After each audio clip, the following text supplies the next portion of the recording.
Good evening, wrestling fans, and welcome to the Wrestle Talk Podcast. For the next 2 hours, we will bring you the latest pro wrestling news, in-depth analysis of all your favorite promotions from across the globe, and much, much more.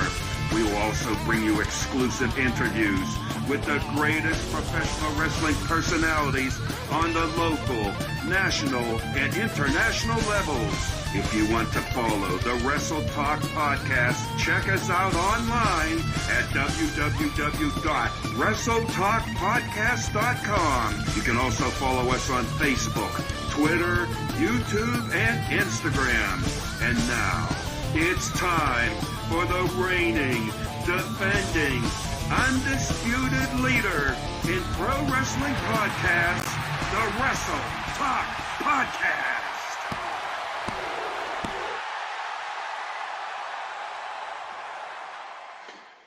Good evening, fans, and welcome to the Wrestle Talk Podcast. For the next 2 hours, we will bring you the latest.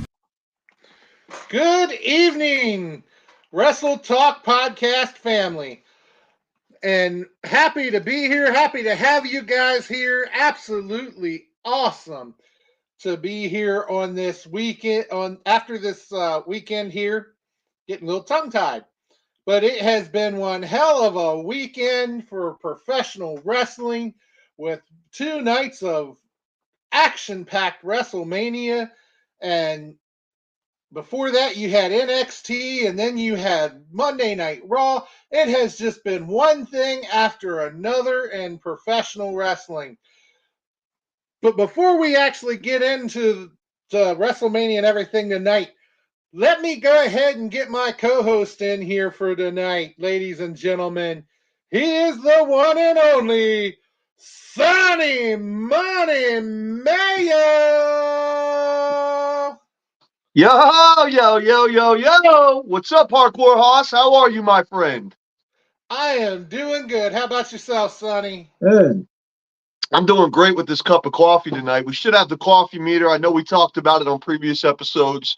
Then sometimes I'm drinking water. Sometimes I'm having a couple cold ones. Tonight's on the coffee. I'm not going to go too crazy with the coffee meter because I do want to go to bed sometime in this day, in this 24-hour period, and not, stay up all night. So no coffee meter on this episode, but I'm doing spectacular. SmackDown was great on Friday. Hall of Fame was even better. WrestleMania Night 1, I had a great time watching with my wife. WrestleMania Night 2, I had a great time watching with my wife and kids. Monday Night Raw last night was extremely disappointed, like my wife is on a Saturday night when she's in bed with Money Mayo, but that's another story for another time. But with all that being said, we're going to make it even better because now it's Tuesday night. It's 7 o'clock Central, 8 o'clock Eastern, your time, Hardcore Ross. We're in episode 477 of the Wrestle Talk Podcast. And, man, listen, no shade towards anybody else a part of the family here, but I can't think of 2 better hosts who are going to rock episode 477 than Hardcore Ross and Sonny Money. I mean, I don't know about anybody else, but You know it. When we get together, this thing is going to be fire tonight. You know that. absolutely, Just brother. Looking forward to it. But, before we get too far into this, we got to thank all those great sponsors. We got Royal Mills Transportation, the one and only Dewan Mills, Nobleman's Barber Lounge out there in KCMO, Kincaid Arcade at the Oak Park Mall, Interstate 70 Sports Media. That's Jeremy Karp and those guys over there absolutely killing it. Little Popeyes Designs, where you get your Wrestle Talk Podcast tumblers, and the world's premier fantasy wrestling group, the FWWC. Couldn't do this without them, absolutely, and couldn't do this without our great and wonderful fans. We are so lucky to have you guys here. So glad that you join us here to talk about WrestleMania. And even for those who can't be here tonight, if you're catching us on the replay, we're happy that you're checking out that replay too.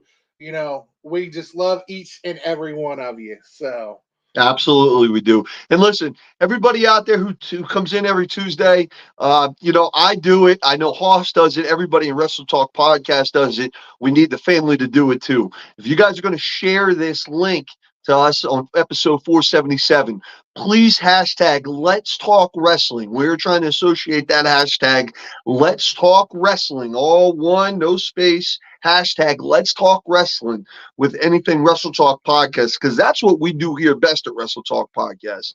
Hardcore Hoss and myself, we're going to rock it on 477 tonight. Now, folks, this isn't a normal episode of Wrestle Talk Podcast, is it, Hoss?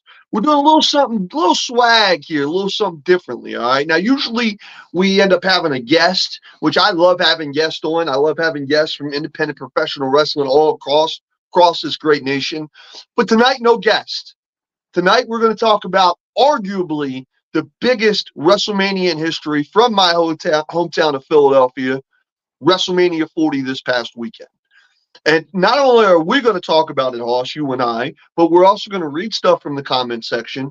And even better yet, something that I encourage each and everybody out there to do who's watching us, feel free to come on and join us. Hoss, we got room for people around here, don't we? I mean, we always got room. So give a shout out to Skywalker. Give a shout out to the Night Owl, Renee Martinez. Somebody in Wrestle Talk Podcast will help you out. And if you are interested in coming on screen and discussing the cons and pros and your favorites and not favorites of this past weekend, please do. Please join us tonight. The more the merrier. But if you do share, hashtag Let's Talk Wrestling, folks, because that's what we're here to do tonight. We're here to talk wrestling like we do each and every Tuesday night. And in particular tonight, we're going to talk a little WrestleMania 40. Definitely. Shout out to the great Herb Simmons out there checking in. Always happy to see him. And we got Gabriel Arsene checking in, What's up, Gabe? Love you, brother. He couldn't join us. Nah, man. Hey, man. Same for him if he's able to join in, man. You know what I mean? What's up, Susie? How are you, hon? I love you to death. Sonny Money loves you to death, Susie. That's my girl right there. I'm scared of her, bro. I don't know about you. I'm scared. I'm scared of Susie. Like, I ain't scared of too many humans in this world, but and I love Susie, and it's because I respect her so much. But, bro, she'll one-time me, and I ain't trying to have that right now. So, love you, Susie. We got my Universe Mania opponent there, Assad, out there, Nice. Found his way from underneath all that dirt I buried him under at Universe Mania. Yeah, baby. Yeah, man. So FWWC this weekend before we get into the WrestleMania. Well, good event there from your perspective there, Hoss? Oh, yeah, definitely good event. All had a great time. And we got Perry checking in here, says it'll be here in about 45 minutes. So if you got any prayer requests, drop them there in the comments section or shoot us a message. We'll be glad to get those to Perry so that, we can cover those snippets of truth.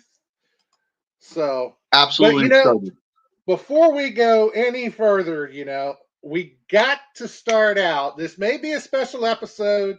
Things may not go exactly the way they normally do.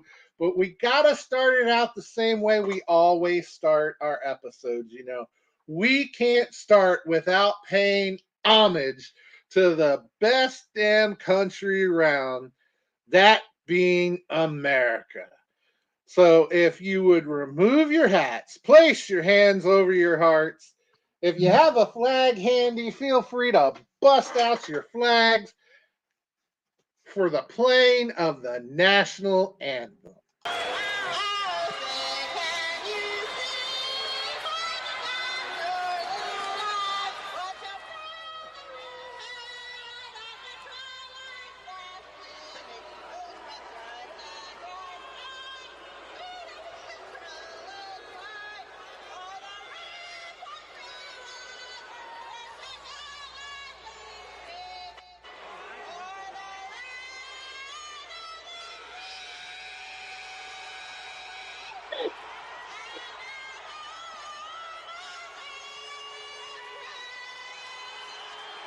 Brings a tear to my eye every time, Hardcore Hoss. Every time. Or blood to your ears, one of the two. Hoss, I think it being fitting that it happened yesterday, I would probably say that listening to Roseanne Barr sing the national anthem is equivalent of looking at the eclipse with no glasses on, because that's about that's about what we get right there. You almost have to have earmuffs on that. So. Night Owl, thank you, brother. Love that. Man, Night Owl told me no more click, even though I'm click for life. I got a repper for Money Mayo in the podcast, so that's what we throwing up. No more. I'll throw this up every once in a while, maybe at a sporting event, but anytime you see me in the town, which is KC, we throwing the money symbols out. All right. So, all right.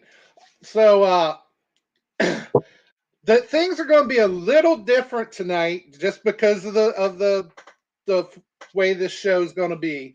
Not only are we not going to have a guest where we normally have high spots, we've got so much to talk about, and most of the high spots would probably go into a WrestleMania match anyway. Right. So this is almost just like a pretty much a 2-hour episode of Wrestle Talk podcast that is high spots of WrestleMania 40.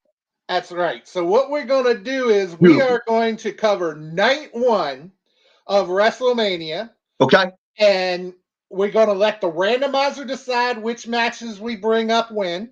All right. And then after we discuss those matches, we are going to give those matches a rating from 1 to 5 super kicks. Okay, 5 being the best on the super kicks, correct, Hoss? That's right. 1 to 5. 1 being the worst, 5 being the best of what we thought of that match. And then we're going to have Dewan and Perry come on, and we'll have the FWWC segment and Dewan, and then we're going to go in and cover night number 2 of WrestleMania. So we got a lot to cover, my man. Absolutely. Well, let's get this party started, brother. We've covered what we need to cover. Let's get that randomizer. Let's get this thing started with WrestleMania 40 night 1. So even though we're not going to have an official high spots, every time we turn that randomizer on, it starts off with that music. So we shout out to everybody. The music. Shout out to everybody over there in the high spots department for letting us use the randomizer here on Wrestle Talk Podcast. Thank you, guys. I know you guys work hard over there, so thank you for letting us use it for this episode. Mic check. Yeah. All right. Wrestle Talk Podcast. DJ Money. Yeah. Let's go. Welcome to High Spots, where we pop news like lamb chops. We talk shop, coming through the screens of a laptop, and non-stop like a running speakers of blacktop. We hit hard like chair shots and backdrops, like a spark flash, look like a barely fly. Now that's hard. We up the steam while they stay slow. Wrestle Talk Podcast. Now they know we about to start the show.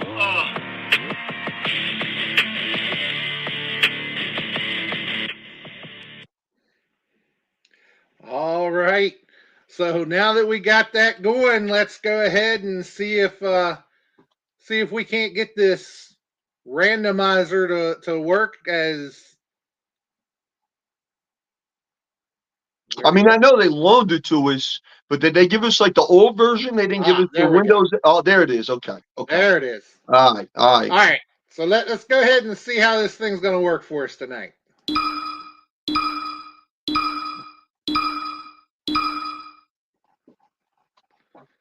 And the first match is. Here we go. The Women's World Championship. The champion, Rhea Ripley, against the challenger, Becky the Man Lynch. Okay. Hoss, right. Go ahead, Hoss. I'm going to let you start off on this one, my friend. I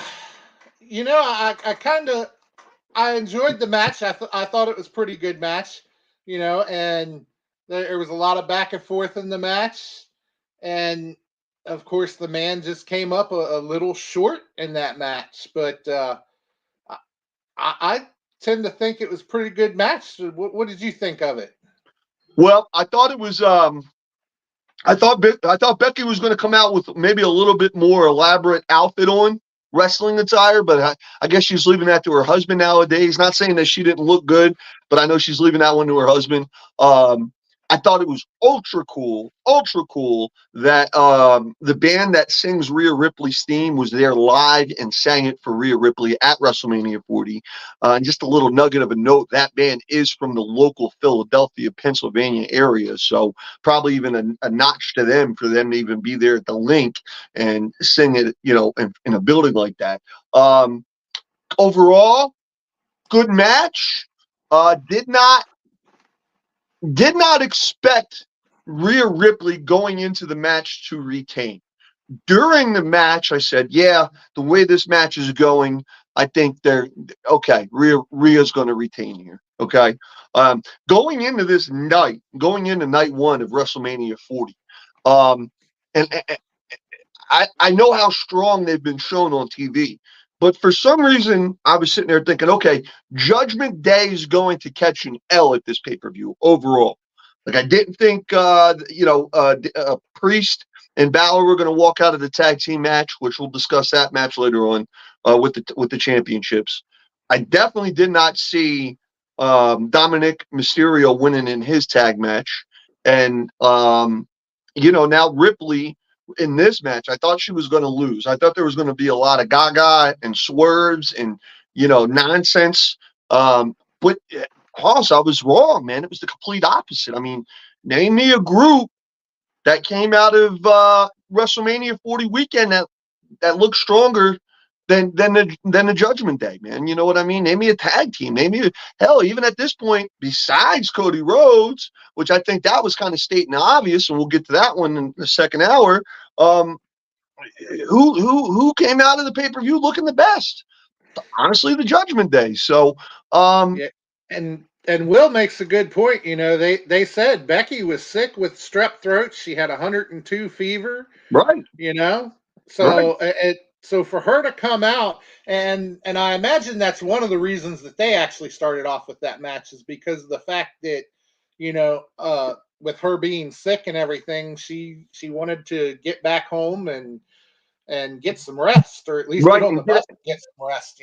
Right, and get out there early while the temperature's still up, because it was cold in Philly that night one, man, and that could have arguably affected the whole card. Luckily, it didn't. From what we can see from us fans just sitting at home watching it on Peacock, it doesn't look like it affected anything dramatically, but it definitely could have, and that's the risk you take with having outside shows in stadiums like that. So, smart on WWE if that's the way they planned it out. That, hey, let's get her out there, let's get this done with, and get her out of there.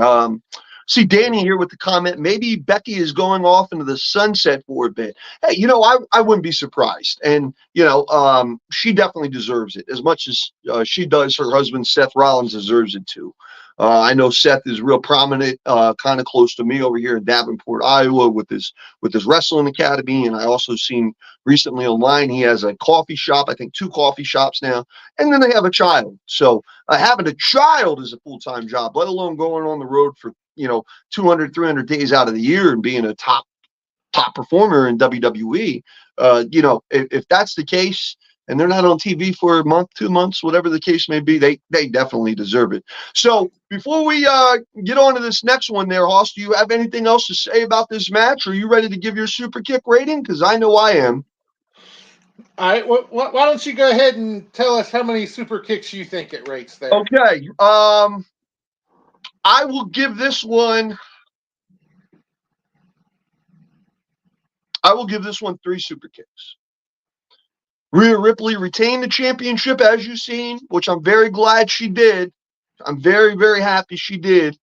There was nothing really that stood out. There was nothing really the entrances were cool, especially on Rhea's end. But it was a solid match for those women. They didn't. Will says 7 super kicks. Well, it's only 1 to 5, my man. 1 to 5. You can't give them 7, man. Susie with the 4 super kicks. Hoss, I'm gonna give him 3 super kicks. Okay, 3 super kicks for that match. I'm gonna give him 4 just for strictly the fact of knowing that Becky was out there so sick. She could have very well been very sluggish and just not performed very well because of the fact she was sick, and nobody would have been able to blame her for it. But she still went out there. She still did her absolute best, and she still really performed, even being under the weather like that. So I got to give her a 4. Understandable, for sure. For sure. Well, Hoss, and those guys in the back, let me yell a little bit so they hear me. It's time to hit that randomizer. I'm ready to go on to this next match, my man. Definitely, definitely.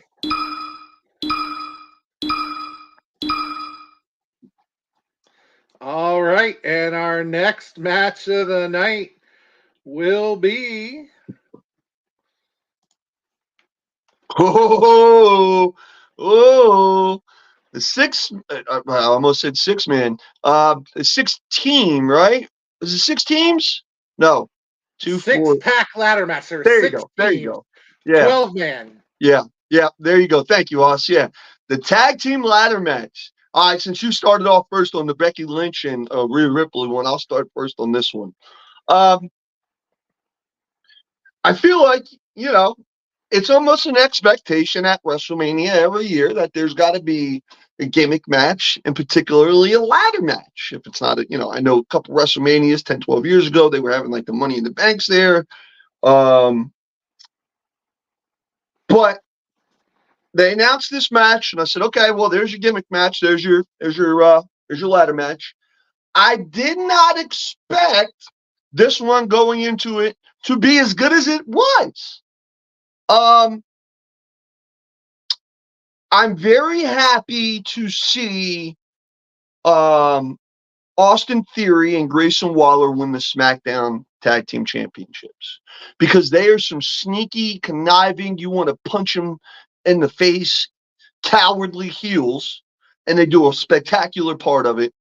And they could go in the ring still. So I was very happy to see them do it. And I could not think of a better, more entertaining person in WWE to have a WrestleMania moment that whole weekend than R-Truth, and even more than Cody Rhodes. All right, because R-Truth has been in the game for a very long time, and not just in the wrestling also, but rapping and so on and so forth. And everybody loves him. And so for him to during the match look for the tag for Miz, thinking it was a tag team match, that popped the crowd in Philly. You know what I mean? I was popping at home. I'm sure you were at home laughing and getting a kick out of that shit too, man. And going for the pin. Yeah, going for the pin. That was spectacular. Susie here with R-Truth is knucking guts, but entertaining. Yes, very entertaining. Very, very entertaining. So overall, good match. I'll give my super kick rating after you say your piece on the match here, Hoss. But definitely better than what I expected.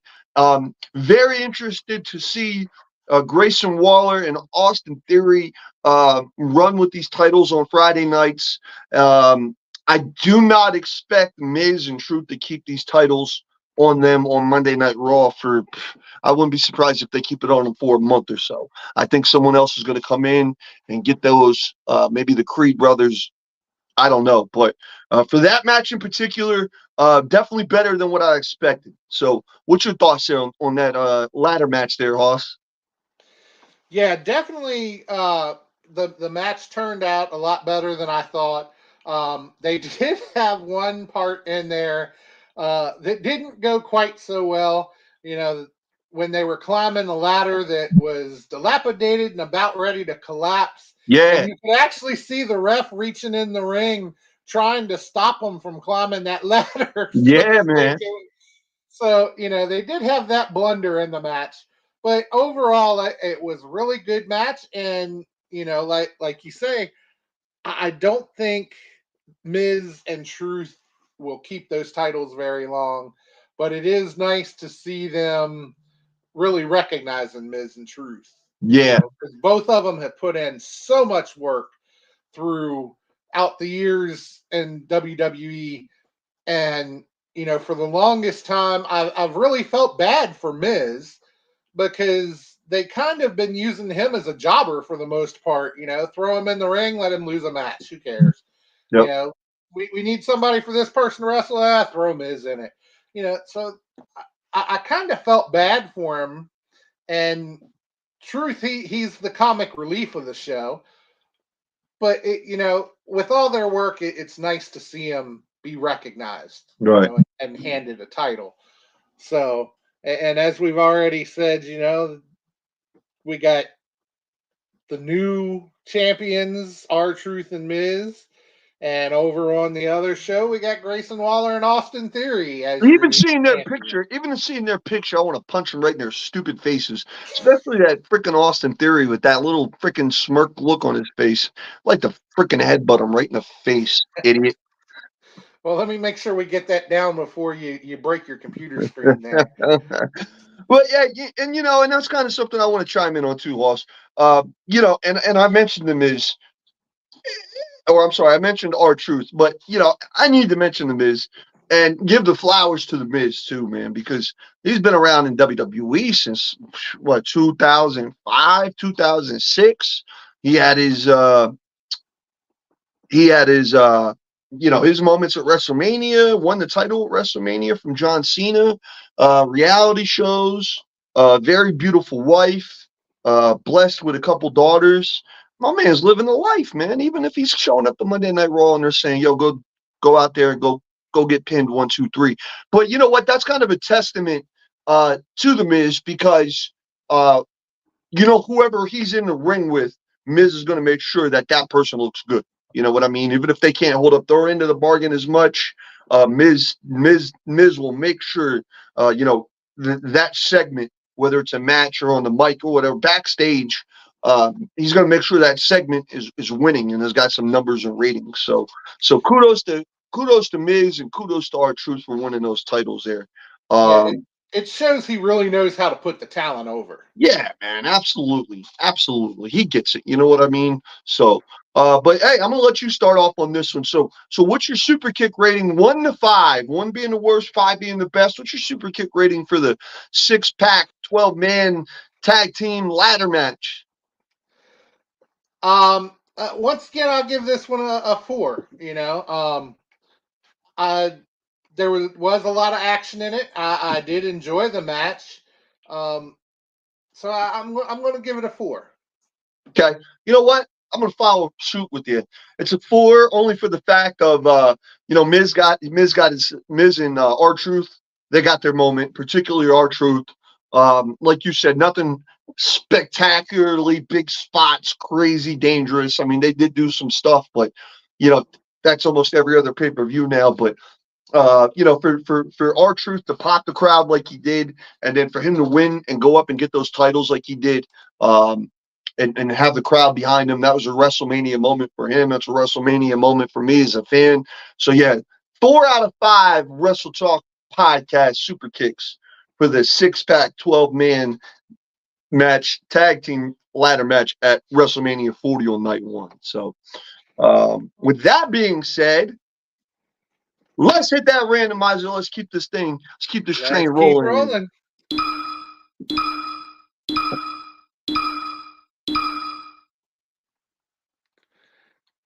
And your next match is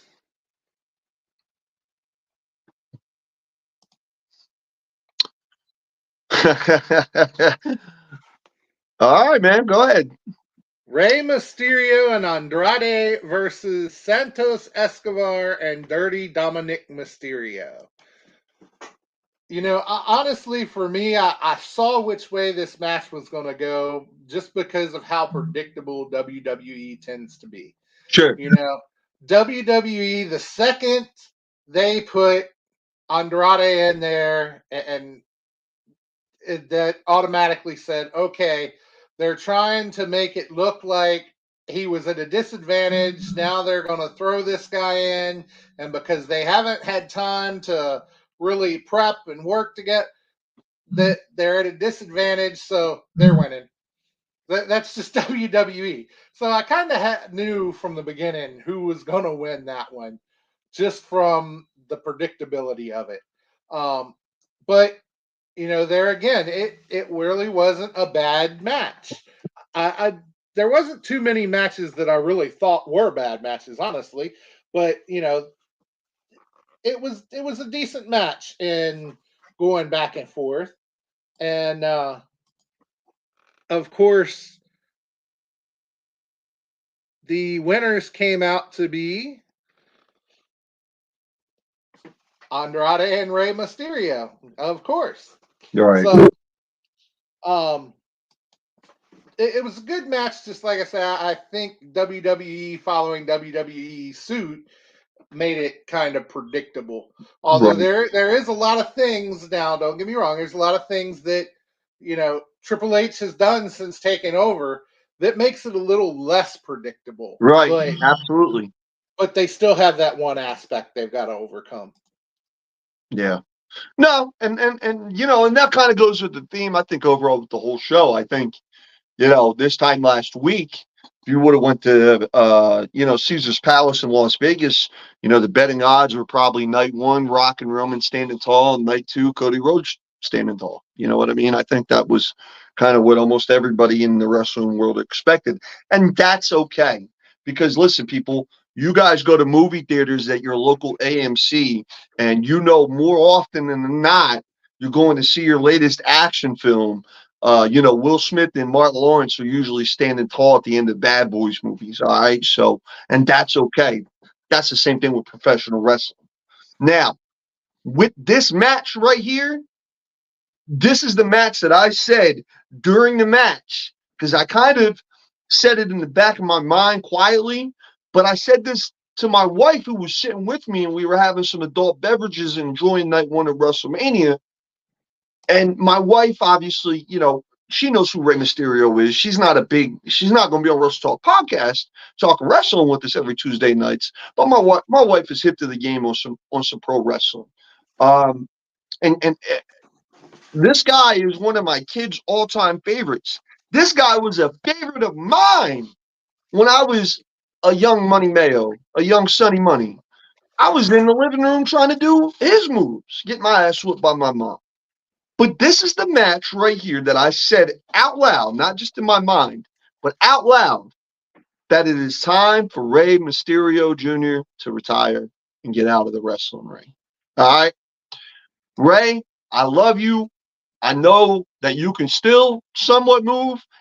I know you're in your late 40s. I'm not expecting you to move like you're in your late 20s, like you did 20 years ago. But ever since you came back a couple of weeks ago, I paid close attention to Rey Mysterio Jr. on SmackDown and the couple matches he's had and the movements that he's done. Hardcore Hoss. I'm surprised this man hasn't injured anybody yet. Now, I know he's a consummate pro and he's going to look out for his opponent. But my man, go back and watch his match, Hoss, if you don't know what I'm talking about. It's a little rough for Rey Mysterio Jr. in that match. And I understand that's why they did the tag team with Andrade, and Santos and Dominic. Good evening to our former guest just a couple weeks ago, Tyler Cooley there. What's up, Cooley? This is the match that I said, yeah, it's time, man. It's time. It's time for Rey Mysterio to hang the mask up, hang the boots up. It's been a great career. You're a WWE Hall of Famer. I don't know his personal life, and it ain't my business, so I don't know if it's money. I don't know if he thinks that he still got it, but my man, you don't, bro. I mean, you might be able to pop that 619, but yeah, Brandon Lewis, love you, brother. I know you just had a birthday. Happy belated birthday to you. Yeah, I'm telling you, Brandon. I'm telling Wrestle Talk podcast. We're talking about night one of WrestleMania 40. We're talking about the tag team match with Rey Mysterio Jr. here, and yeah, in that match, I just said to myself out loud to my wife, Rey Mysterio Jr. doesn't have it anymore. So now, besides all that, sorry for that being long-winded there. Okay match, and it's kind of like what you said, Hardcore Hoss. Very predictable. The minute the guys jumped over the guardrail with the Eagles mask on, I told my wife, I said, there goes Jason Kelsey. I didn't know who the other one was for a minute. Found out it was longtime Eagles tackle Lane Johnson, along with Jason Kelsey there, but wasn't surprised Jason Kelsey to make an appearance there at WrestleMania. I thought that was a good spot on the card for him to do it. I figured it was going to be something either that or maybe something with R-Truth, but I'm glad they did it there. I guess it especially made sense. Rey Mysterio rocking the Eagles attire, so that made sense. But yeah, man, my takeaway from that whole tag team match, it's time for Rey Mysterio Jr. to hang that mask up there, Hoss. Yeah, I can see where you're coming from that, and you know, how many times does he have to get hurt? You know, Right. he's starting to get to the point where he's doing things that he probably shouldn't be doing at his age, and he's starting to accrue injuries from it. And when that happens, yeah, it probably is time. So I mean, I tend to agree with you. yep. To the normal, to the normal fan, they're like, oh, yo, I know Rey Mysterio Jr. That's cool. And comes out with the mask and the music and the entrance and everything is cool, and that's still cool. But to the hardcore wrestling fan like you and I try not to be too critical. And listen, I know 5 matches worth of what it takes to get into a professional wrestling ring. But I also know that whether it's WWE, AEW, Japan, Mexico, or my local promotion, even around here, which I think there's even a few guys around here who are still doing it.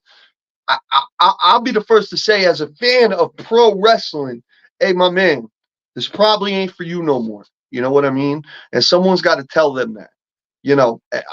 Who's to say it's me? Maybe I shouldn't, but I'm going to because I'm a loudmouth and I don't give a shit. So if I think, listen, I don't want to see Ric Flair no more. Like, stop, AEW. Don't put him out there no more. The same thing. God bless The Undertaker. At least The Undertaker knows. Gong, lights, gong, chokeslam, lights, gong. That's it. I don't need nothing else. Nothing else. We seen the bike. We seen it all, Undertaker. I don't need nothing else no more. Rey Mysterio. I loved you, bro. I loved you since ECW. I was a major fan in WCW. Even after the mask, and you took the mask off, and it was the Filthy Animals with Conan, and that shit was dope. It was real hip hop esque. That shit hit me right in the field. I loved it. WWE run was massive. Won the title at Mania, beating Orton and Angle. Great career. And Brandon Lewis is right. Listen, maybe he's looking out for Dom, but listen, Dom's proven that he could go in the ring. Dom's proven he could go on the microphone. Dom's proven I think Dom's good. I could be wrong on that, but I don't think Rey Mysterio Jr. needs to be in the match anymore to just watch out for Dom. 2 years ago, absolutely 100%. 1,000%, Brandon. 1,000% Russell Talk Podcast. When they first brought Dom on TV and the short hair and the baby face, 1,000% Rey Mysterio Jr. should have been with him side by side like they had him. But now, Judgment Day, promos, matches, Dom's good, bro. Dom don't need daddy around no more. It's time to hang it up, Ray. I love you, but it's time, bro. And who's to say that Dom has to be in the ring to be with him? Sure. He can be outside the ring and be with him. He can be a manager or valet and be with him. Right. So make Rey Mysterio Jr. an agent. You know what I mean? Like, and I'm sure I don't know the man, but I wouldn't be surprised with his wrestling knowledge. Especially with the luchadors and these younger generation of kids who are coming in, and every match is tope to the outside. But Brandon, stop that. I love stop it, Brandon. Stop it. Stop. No, I love luchador. I'm not going to sit here and profess my love for it. I love luchador wrestling. My tall, white, skinny ass at 16 years old was doing moonsaults into the pool and trying to hit a 450 off my mom's couch and get my ass whooped for it. Big, tall, white boy trying to do little Mexican-American, Mexican luchador wrestling moves. Fuck out of here with that, bro. All right, Hoss. All right, super kick time. Yeah, super kick time. This one ran long on me. I'm gonna give it two Two super kicks out of 5 on this one. You're lucky you don't get 1 from me. I give you 2 because they brought in J.C. Kelsey, Lane Johnson. You had your Eagles moment for the Philly fans there. So 2 super kicks out of 5 for this one for me. I kind of thought it was at least 3 super kicks. It was a somewhat decent match, so I give it 3. Okay. Well, 2 for me, 3 for Hoss. Let's hit that randomizer. Let's go on to the next match. I'm tired of talking about old ass Rey Mysterio Jr. All right, so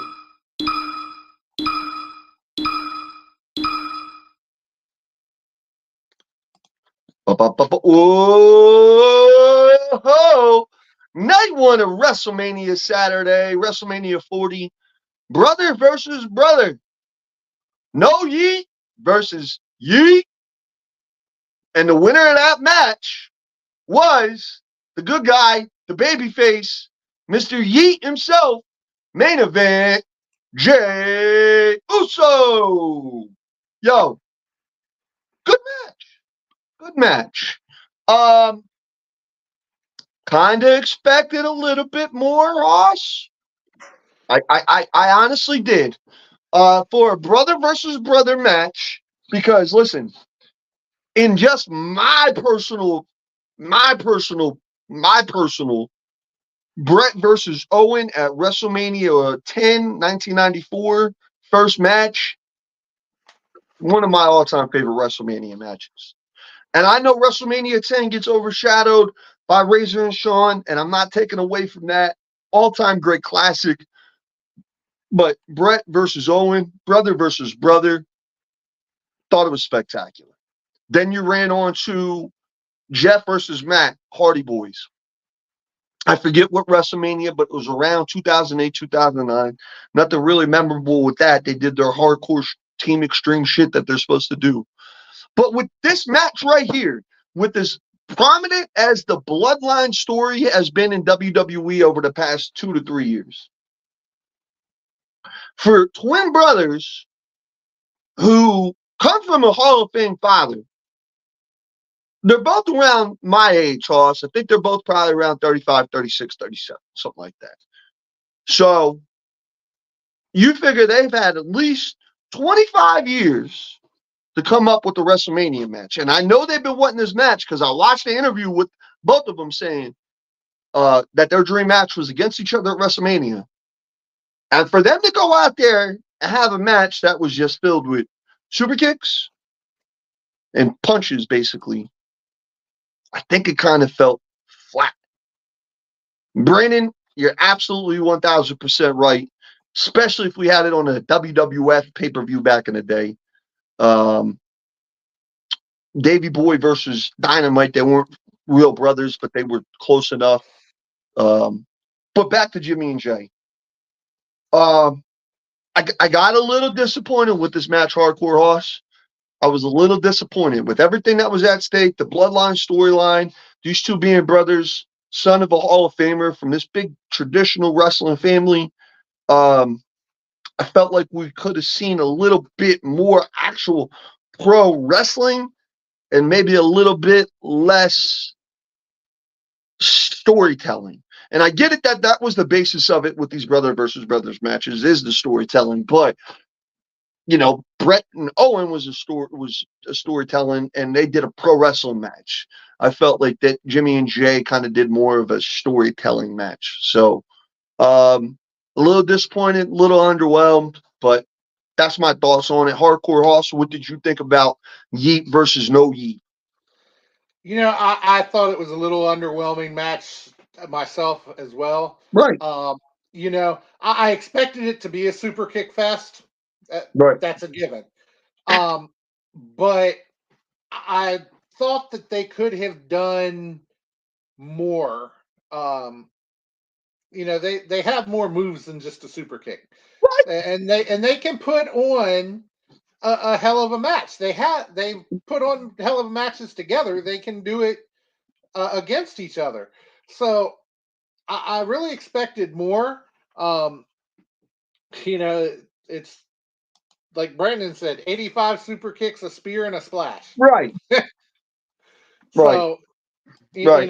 I do have to agree that that was underwhelming match, and Brandon said it was the worst match of the weekend, and it was definitely one of the worst matches. I must Sure. say. Sure. I don't think that was the worst match of the weekend, but I'll elaborate more on that on the second hour.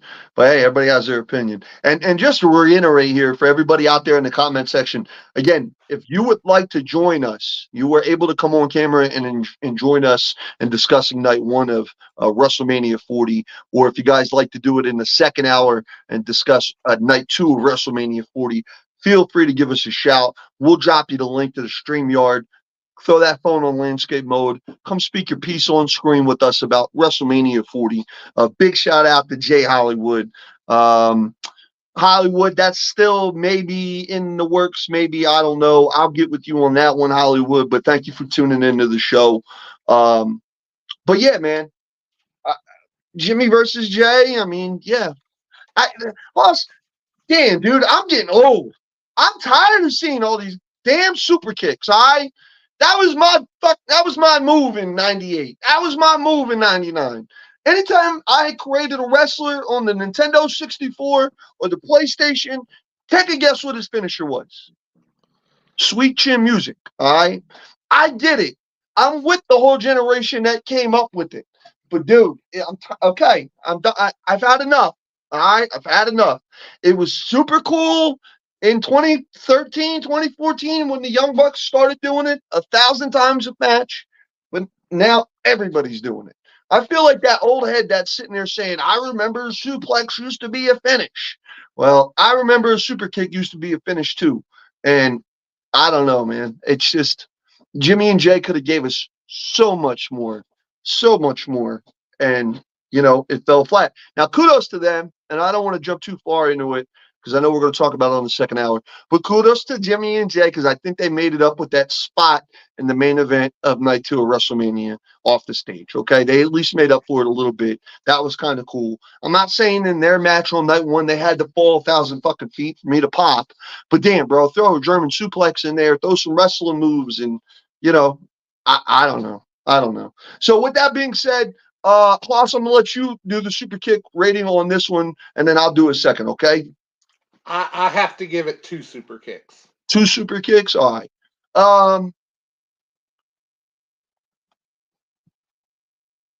I'll give it 3. I'm only going to give it 3 because I'm a fan of the Usos. I think, and I know they could have came with more. I think the Yeet movement is over like crazy. And I'm just as much entertained by Jimmy as I am Jay. It could have been the weather, could have been timing, could have been nerves, could have been 1,000 things. So I'll give them 3 for the benefit of the doubt. All right. So 3 out of 5 super kicks, right about dead smack in the middle there. All right. So let's hit that randomizer and see what we got next.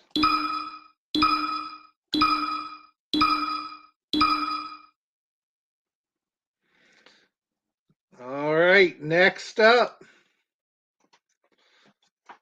the 3-on-3 tag match, the women's tag, Damage Control versus Bianca Belair, Jade Cargill, and Naomi. So that's our match. Of course, the winner came out, Bianca Belair, Naomi, and Jade Cargill. And once again, it was predictable match. Yep, thank you. Thank you. Yep, you got Jade Cargill's very first big stream match. I mean, right. Yes, she was in Rumble, but that's not a real match. It's throw them over the top, So her first real match, and she's, they're not going to have her lose. So it was very, very predictable of who was going to win that one. What did you think? Damage Control should have came out with the win on that. You're not. So Brandon Lewis in the comment section there said it on the previous match. He said that he thinks that was the worst match of the night. For some reason, I thought this match was on night 2. It was on night 1, and I'm glad we brought it up. To me, this is the worst match of the night right here. Worst match of the night. And because of the predictability, everybody in Lincoln Financial Field in Philadelphia knew what was going to happen. Everybody in the Peacock subscribed universe was going to happen. You were not telling me that Jade Cargill, Bianca Belair, and Naomi were going to lose at WrestleMania 40 night 1. Yeah. What Brandon's saying. Listen, Hoss, on this one, I think on this one, I was probably about my 7th beer, and I was really not giving a shit at this point. And guess what? I'm about 50 minutes into this episode, and this match I really don't give a shit about. I'm sorry to anybody out there in the comment section. If you wanted more analystness from Sonny Money on this 6 women match, congrats to all the women who got their moment at WrestleMania. But that was the match. That match was the drizzling shits. That was just sitting there to highlight Jade Cargill at the end of the day, plus Bianca, plus Naomi. They got the point at the side. Okay, that's great. Get your moment in. It would have been so much more for Damage Control to win that match, because Damage Control has been on TV for, correct me if I'm wrong here, Hoss, 2 years, 3 years. Them women should have been standing tall at the end of WrestleMania. Not these chicks. Not these chicks that one of them who just walked in, and I guarantee you probably can't work more than a 2-minute, 3-minute match on TV. And they're getting a win over women who've been out on the road and 200-300 days out of the year and house show after house show and TV after TV, and they lose at Mania. And there was no real storyline or anything that I'm done. You will not talk bad about Jade Cargill. You shut your mouth, Sonny. No, Brandon Lewis. I will not shut my mouth, Brandon. I'm not talking bad about Jade. But, Brandon, you could probably go in the ring and have a better match than Jade Cargill right now. That's the fact of the matter. I'm sorry. I get it. She signed. We discussed it on Wrestle Talk podcast when she signed. I even said it, hey, they're going to stash her. They're going to put her down in Florida at the Performance Center. She's going to train. She's going to come to TV. She's going to be looking great. She looks great. She had a squash on Monday Night Raw, but what the hell did she do in that match that's memorable? Nothing. What was this? It's BS. So, Brandon, all right. Yeah. So with that being said, let me throw my super kick rating out there real quick, Hoss. 1 out of 5. 1 out of 5 super kicks. All right, that's what that match gets. 1 out of 5. I'm done talking about that damn match.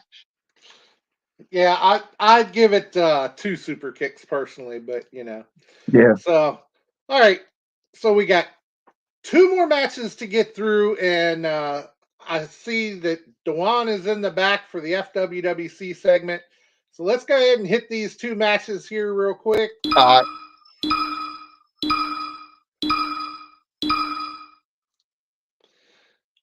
And of course, the last 2 matches we have to get through here.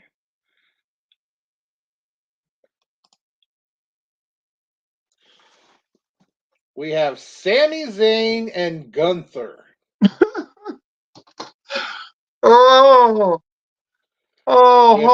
Sami Zayn being the new Intercontinental Champion, breaking the longest reigning streak of Gunther. And Sonny, you're reminding me of some of these people with Roman Reigns. I'm gonna let you go ahead, man. Go ahead. Do I need to get you a crying towel? I mean, that was tough. To be honest, I honestly thought Gunther should have retained on that one. I did not think that Sami Zayn would have walked out with the title. Sammy being the one to end that reign just for some reason just doesn't do justice to his reign to me. It just doesn't. To have Sammy be the one. Now, don't get me wrong, I like Sammy, Right. but it, just Sammy being the one to end Gunther's reign just does not do Gunther's reign justice. Would it made more sense for you, Hardcore Hoss, if it would have been Chad Gable? Do you think that? No, no. You think that pretty much one and the same with those two? Yeah, neither one of those would have made sense to me. I mean, I'm not sure exactly who should have been the one to end the reign, but I don't think it should have been Chad or Sammy, either one. Maybe they could have protected to me, and just kind of thinking out loud here. They could have protected that a little bit better for Gunther, and had a triple threat, and had Sammy pin, Sammy, Chad, and Gunther in the match, and have Sammy pin Chad for it, or vice versa. There you go. You know what I mean? That could have worked, right? But just having him beat him straight out just doesn't. They did a great, but listen, that's the beautiful thing about it, Hoss. That you got to give them props. They did like a great build up for that with that, and that's props to Triple H and the creative team over at WWE with all the training sessions and Gable yelling at Sammy, "You got to keep going," and hitting him with the sleeper, and they really did a good job on that. They really did, man. And this isn't a match. Unlike the other matches that I did not know who was going to win this match. I really didn't, because I went into this thing and not so much biased on my end, because I do love Gunther. I still love him even without the title on there. I love that he's an old school throwback to the 50s, 60s type of wrestler. Just no fucking nonsense.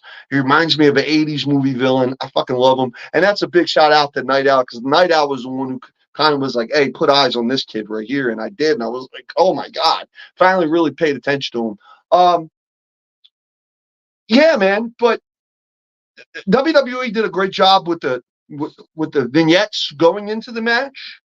And then once they showed Sammy backstage, kissing his wife, kissing his kids, seeing KO, I was still like, I don't know.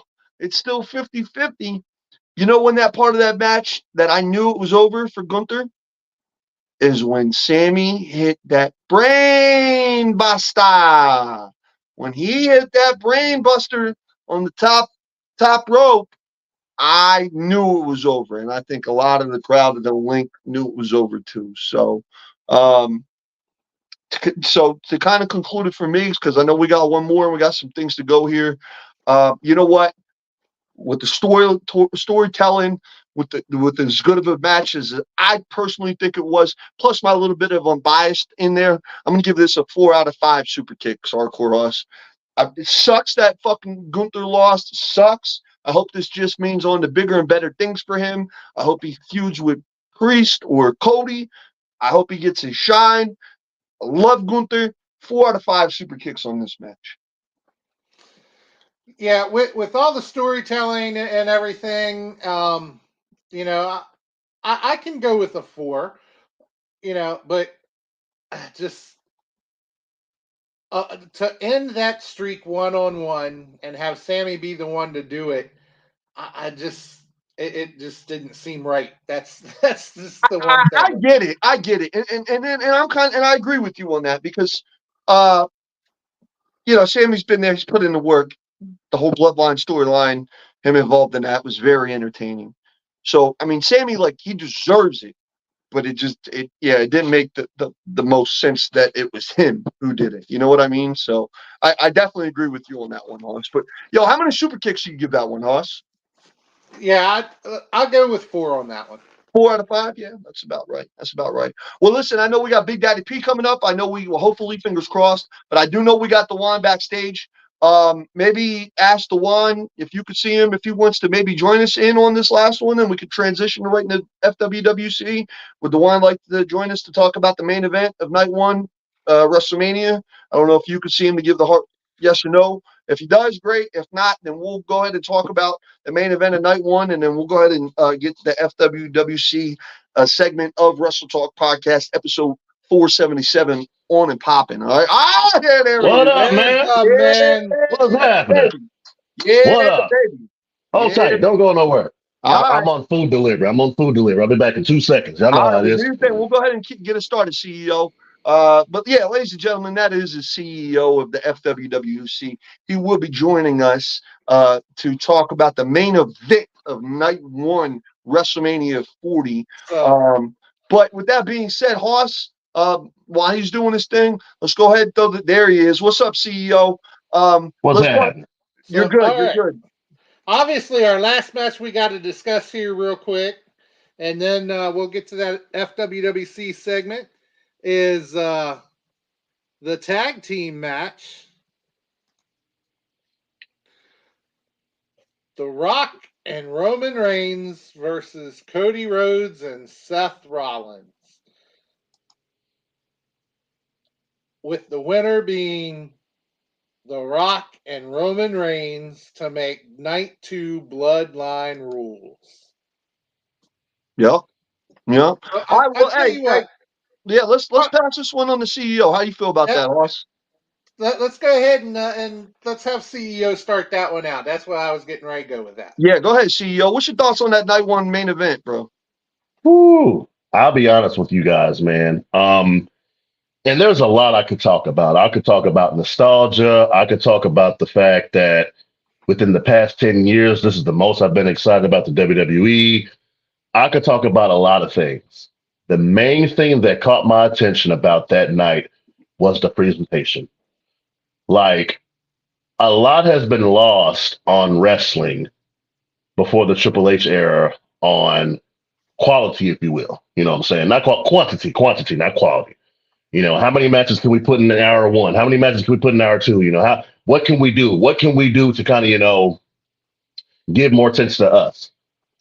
But that match in particular had some of the best presentation I have ever seen in a match since the Attitude Era, since back in the day. The lights, the cameras, the intro, and I'm talking about The Rock specifically. You legitimately felt, and this is the thing about pro wrestling, man. It's a feeling, like The Rock. It gets in your blood, it gets in your veins. You literally felt like you were watching the final boss, like from an actual video game. My man Rock came up from the quote unquote depths of hell. He had the Rock symbol in fire. He had all the stuff on the. It was just great, man. So for me, the match is dope. The match is amazing. You know, the matches were, great. A lot of physicality. We pretty much knew exactly what was going to happen. But for me, I was 14 again in that moment. I was 14 again as a teenager watching The Rock grow up. Shout out to my birthday twin. We both May 2nd. Coming up in 3 weeks, baby.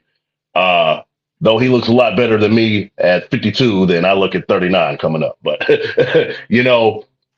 I was 14 again, man. And Sonny remembers, man, we used to watch those old school wrestling shows and those old school storylines. And even though, we didn't have as much technology, man, the presentation of the match, you knew that Stone Cold and The Rock was going to go down because they had you locked in. That entire night, I was locked in because I hadn't seen a presentation. I hadn't seen storytelling like that in such a long time. Like, think about it. When was the last time you've seen some extremely long-term storytelling since The Rock debut? Like long-term storytelling. Like some shit that make you pay attention for weeks to come. Usually most storylines are maybe 2 or 3 weeks before the actual event, and then boom, they're done with it, they moved on. This was the first time in a long time at a WrestleMania, and God bless The Rock and his efforts. And God bless the fact that he said what he was going to do. He did what he was going to do and then went away. He gave it his all. And honestly, man, we knew that, it was going to be bloodline rules, but the story they all told, the story Cody told, the story Seth told, the look of defeat, the look of, oh my God, now what are we going to do now? That's storytelling that I haven't seen in a long time. And to me, that had to be one of the best matches on night one. And, and Hoss, I hope you don't mind. I'm going to take a second on this one. The one you made a great point there, CEO. Name me, and I was talking to a friend of all of ours. I don't want to say his name, but a friend of all of ours here at Wrestle Talk. I was talking about him. I was talking to him today about that exactly. Name me another storyline in the history of professional wrestling that went as long and has made as sense and was as good with quality as this whole bloodline story been over the past 2 or 3 years. Because I honestly I cannot think of one. Like the NWO started off world changing, kind of fell flat on its ass at the end. Horseman, same thing. DX, same thing. I mean, like there hasn't been a storyline that went from A to Z that was still strong at Z that it was as it is at A, with a faction like that and storytelling and everything. And shout out to WWE. Shout out particularly to Triple H, Paul Levesque, because I think all of us here know that if it was still McMahon and his guys in charge of creative, that they would have force-fed us Rock Roman, which that's what, and Rock has came out and stated it publicly. It would have been Rock Roman. You know what I mean? And I think they were banking on Punk Rollins night 1, Rock Roman night 2, and kudos to Rock, Triple H, and Nick Khan and everybody involved over there in Stamford, Connecticut for hearing the fans out and letting Cody, and I know we're not on night 2 yet, but letting Cody get that shine that he deserves and what made sense storyline wise. You know what I mean? Because listen, I was fucking pissed when I was like, what the fuck? Rock's coming back and now it's Rock and Roman. And I was on Wrestle Talk podcast saying I want Rock versus Roman at Mania, but that doesn't mean that I wanted Cody to get screwed in the Royal Rumble to not make sense. You know what I mean? I wanted it all make sense. So let me not get too far off track here. The match itself, exactly what I thought it was going to be. Exactly what it was supposed to be. 45 minutes, storytelling. To me, and screw it, I'll give it now. To me, 5 out of 5 super kick rating.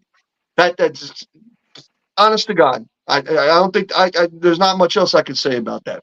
5 out of 5. They did a great job. DeJuan, you hit it on the head.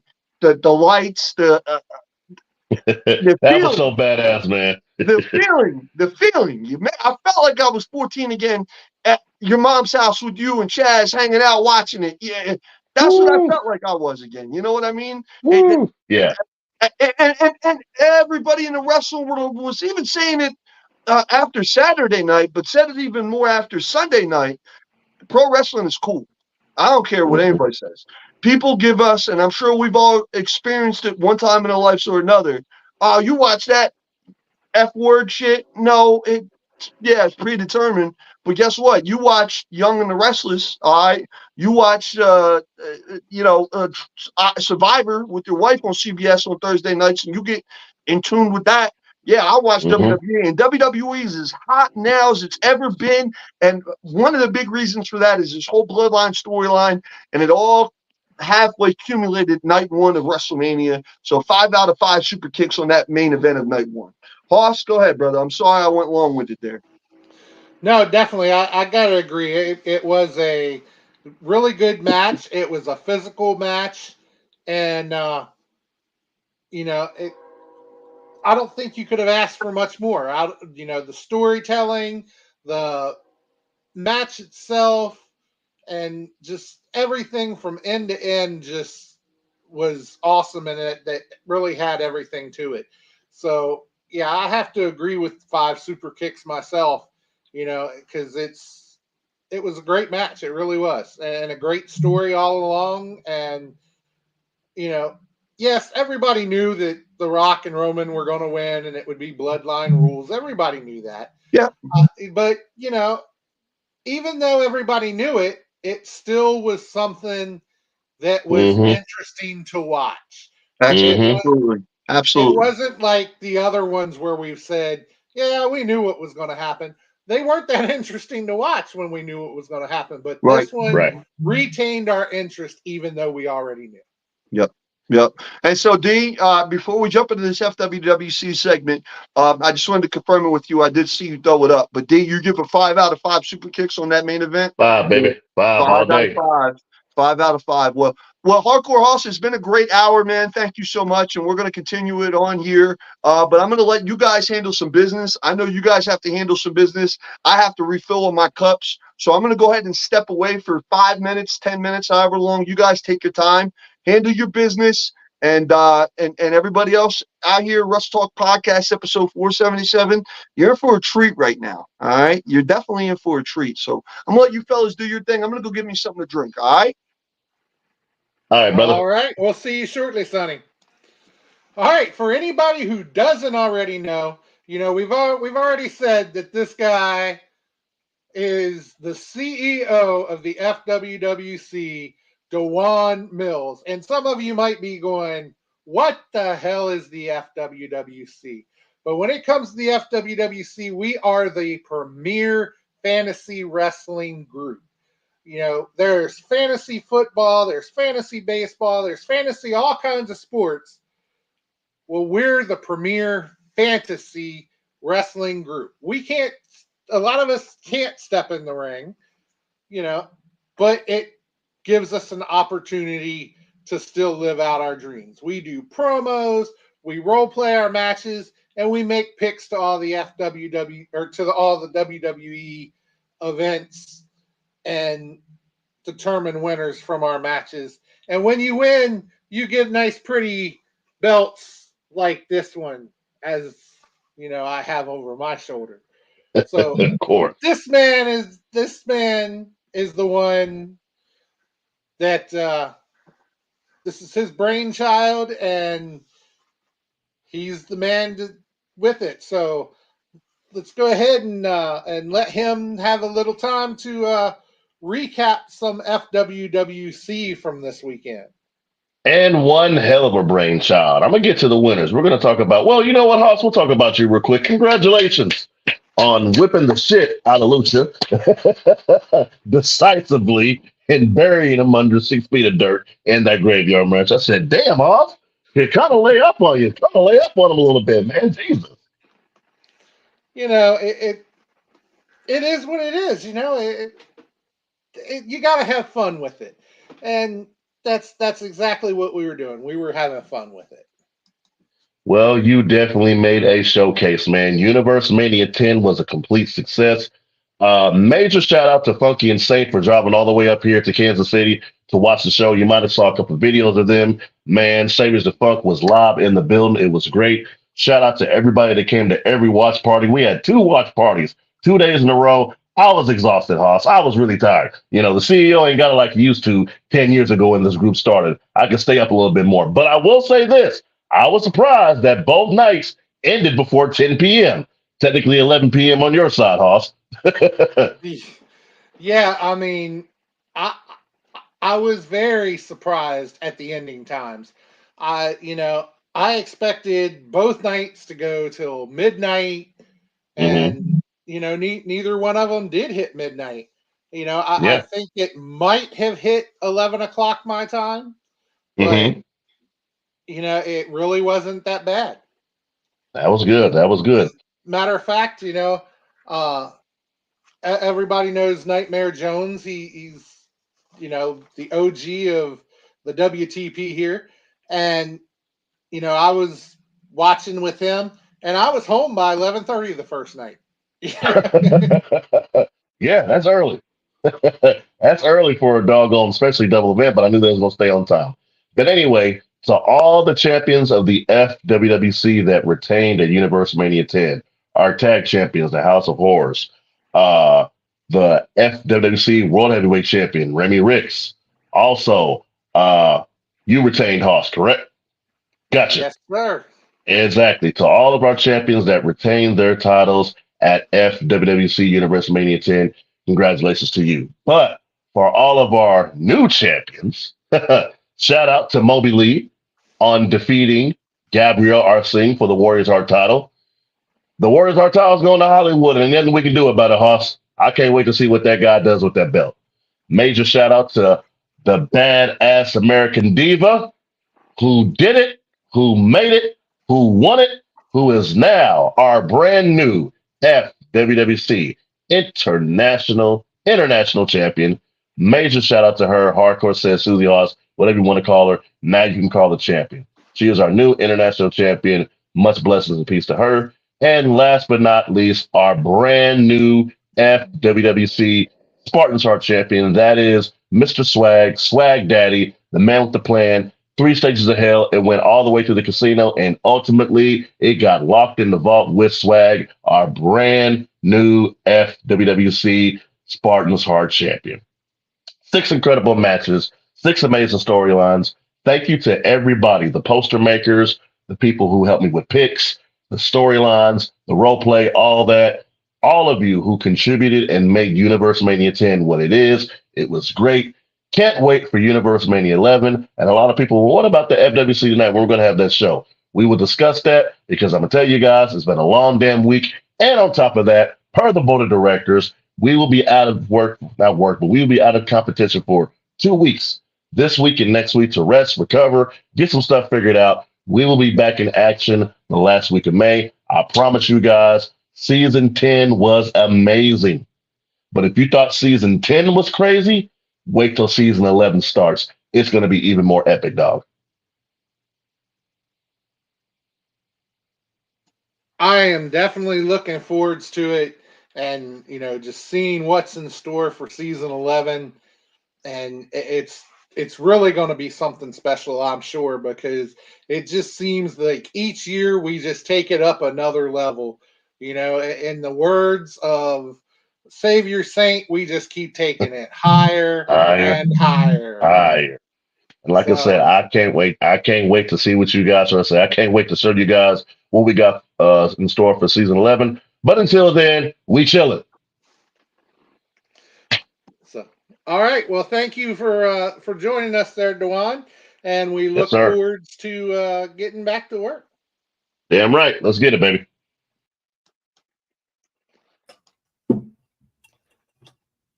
What's up? How are you, sir? Man, I am so blessed I could puke. I think I watched over 45 hours of wrestling since Friday.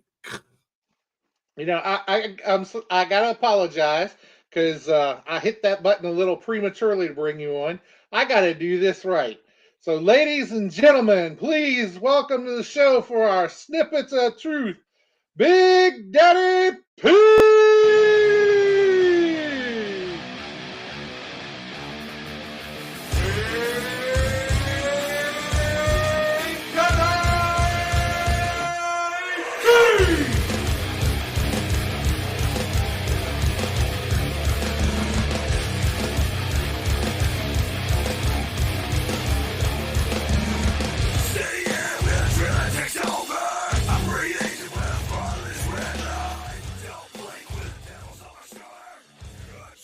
Wait till you guys see the music video version of that.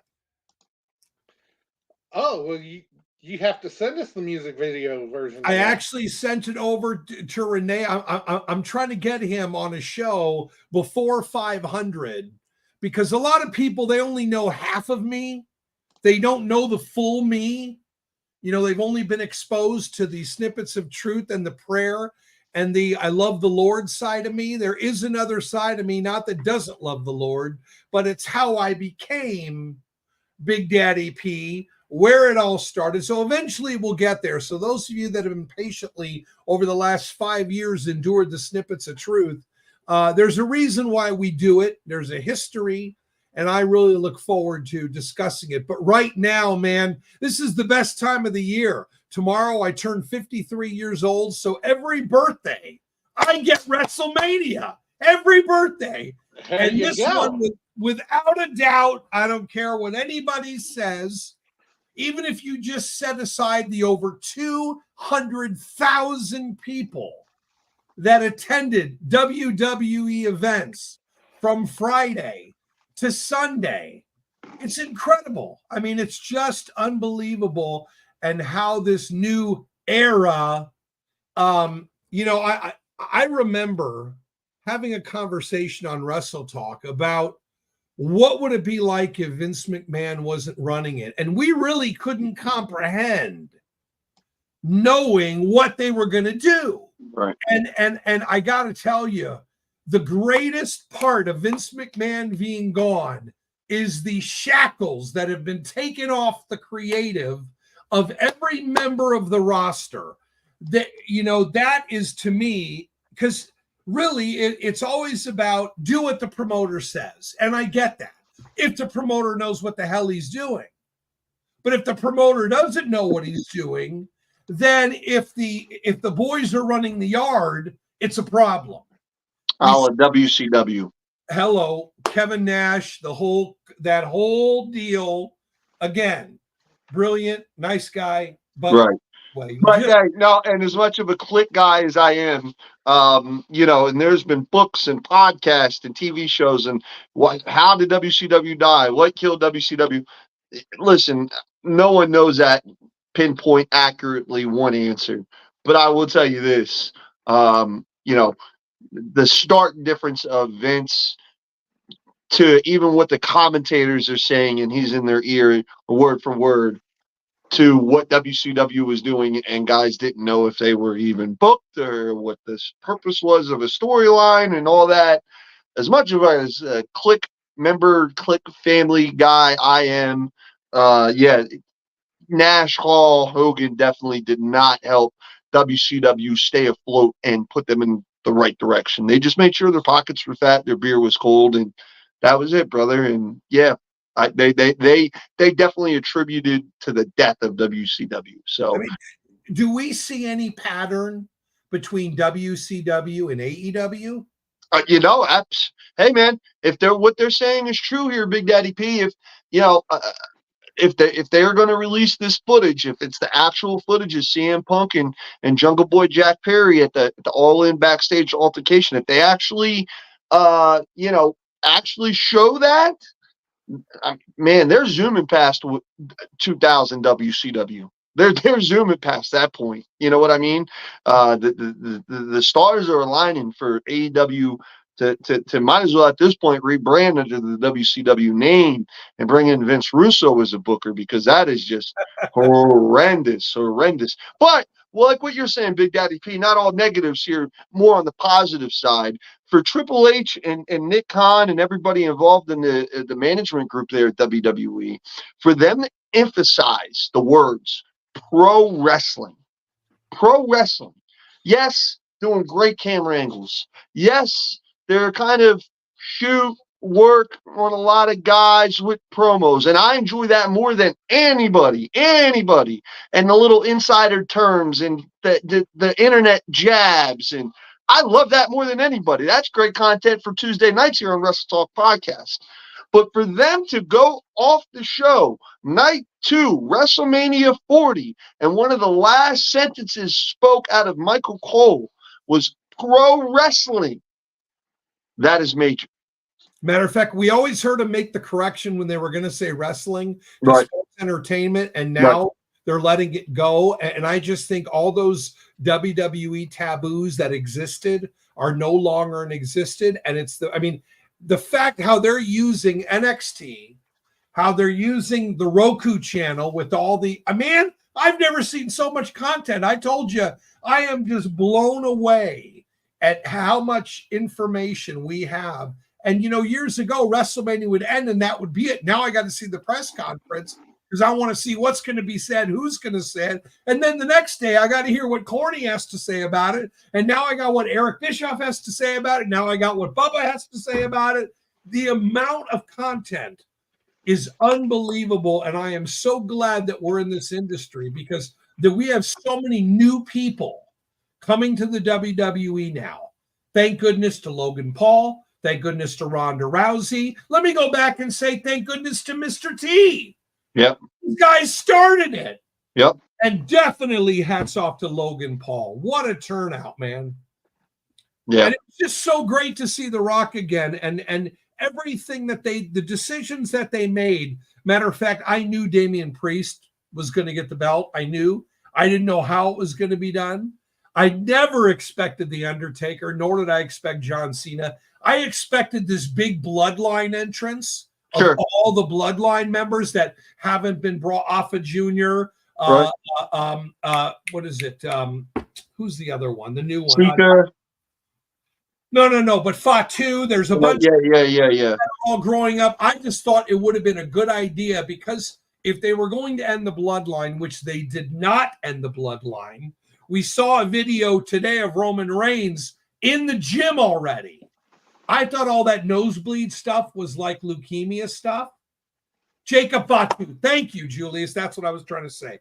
But I just thought they could have brought more bloodline in, but I was glad that they brought in all these others. I was really happy to see The Undertaker being who he is again. It brought that great. There wasn't much darkness this time, as I think in the past. But again, one of the greatest shows. I just absolutely love it. I could not have been more happy with it. They have truly redeemed themselves beyond what I thought was even possible. And those of you who still think that these moves are fake, man, you see Seth Rollins going out. He needed this break bad, man. I know he had some personal issues physically that he had to deal with, and now he's going to be able to deal with them, and he'll come back. It was great to see Roman get the chair shot back on Seth. I thought that was cool. They finished a lot. They told a lot in very little. I knew Sami Zayn was going to win. I knew Jade Cargill and them, the Cargill, they were going to win. I was a little freaked out when I saw her hair, and then I thought, well, that's a nice change. And then she showed up on Raw with her long hair again. I was like, man, I wish I could do that with my hair. Hey, my wife wishes I could do that with my hair too, because I know you guys have seen that I used to have big, long, nice blonde hair up top there, and I shaved that about a month ago, and my wife was ready to give me like a Sami Zayn brain buster there. She was not happy, so that'd be nice, wouldn't it, Big Daddy P, if we could just kind of switch that off? I don't think it's accepted. I think we could do it, but I don't know if that'd be as accepted in society for me and you just to interchange wigs and interchange hair, but who knows? I thought Stand and Deliver was great. Man, some great matches. I mean, just all the way around in almost every area. I really couldn't. The only, I guess, bad match or match that I thought wasn't as exciting, it was the Bayley match. That was kind of, and even the crowd was kind of like they were singing. Hey, Bayley, would you be my girl? That's what they were chanting the whole Bayley match. That's what they were doing. I didn't know what they were chanting. Yeah, they were singing, hey, Bayley, would you be my girl? That's what they were chanting the whole match, you know. Gotcha. You know, again, this whole week, the only negative of this whole weekend was I didn't get a damn thing done at work. I literally, from Friday and Saturday morning at 10 a.m., you know, we had Stand and Deliver and the Hall of Fame on Friday, which I thought was just, they couldn't, if they would have ended with Paulie, it would have been too long. Right. This after SmackDown, I think they need to rethink that.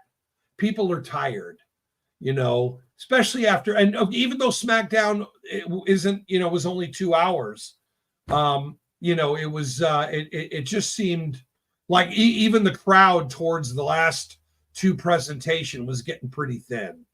Yeah. And I mean, you're asking people to sit down in a seat for 5-6 hours at a clip. I mean, that's tough to do there, Big Daddy P. I mean, even, hey, listen, I do it in my truck. I'm going to be doing it this Saturday. I'm going to go from Kansas City to Des Moines and back. That's a 6-hour drive. I'm just sitting there driving, but be at a wrestling show and all these emotions going on and lights and fireworks and everything. And then then you go straight from SmackDown to people showing up in suits and presenting and talking, and you got to kind of be quiet and I mean, that is a lot. Maybe that is something that they kind of need to rethink there. But the Sammys, yeah, they have got this side teleprompter, and it was like there was no preparation by the hosts.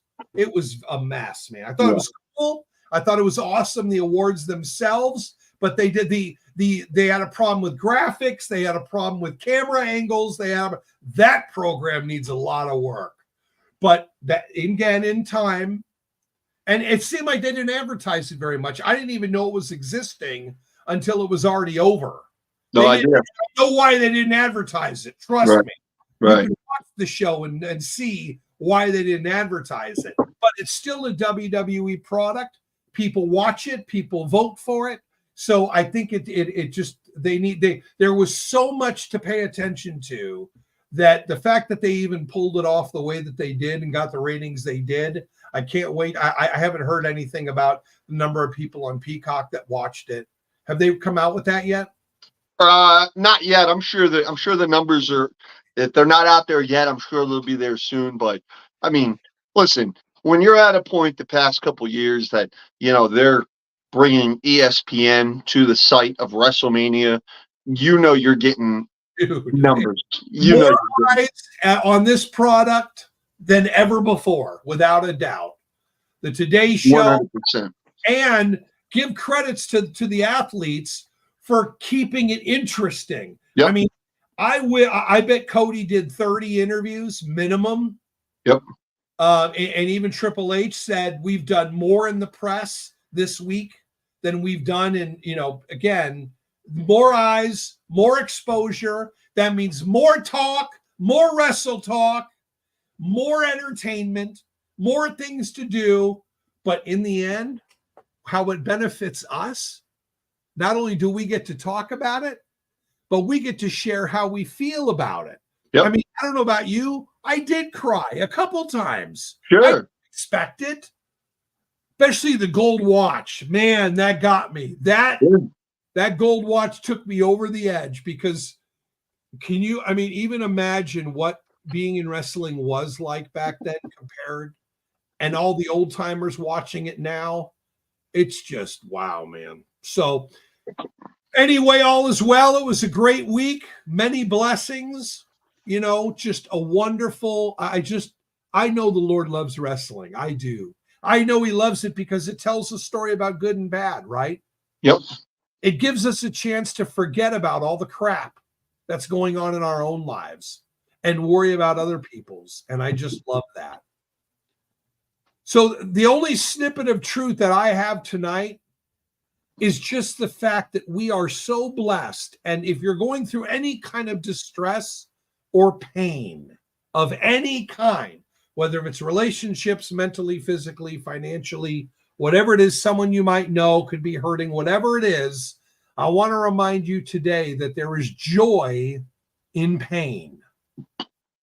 There is joy in pain. If you think about some of the times, and Sonny, you recently, man, your pain that you've been through, yet joy accompanied. How do you explain that? We can find out. See, that's the way he is. Yep. He has the ability in the midst of pain to remind us that I do things for a reason. You might not understand now what they are. Right. But while you're going through it, he's the only one that can give you joy, because you know where your child is, man. You ain't worried about if you should have given him the gospel or if he knew the Lord. He knew. Yeah. He accepted. He applied it. Yep. And that's why you had peace and joy about it. But a lot of people definitely do not, and they're struggling. And so that's why I come on here to take a moment to give them some encouragement, even to pray for them, as you know. And so why don't we get to the prayer, and then you guys can continue on with this awesome show. Really looking forward to 500. I'm trying to actually, before 500, or even maybe on 500, is get out to Kansas City. I'm working on it. We're waiting on you, Big Daddy P. I know. It'll be great to hang out with you guys. It's always over a camera.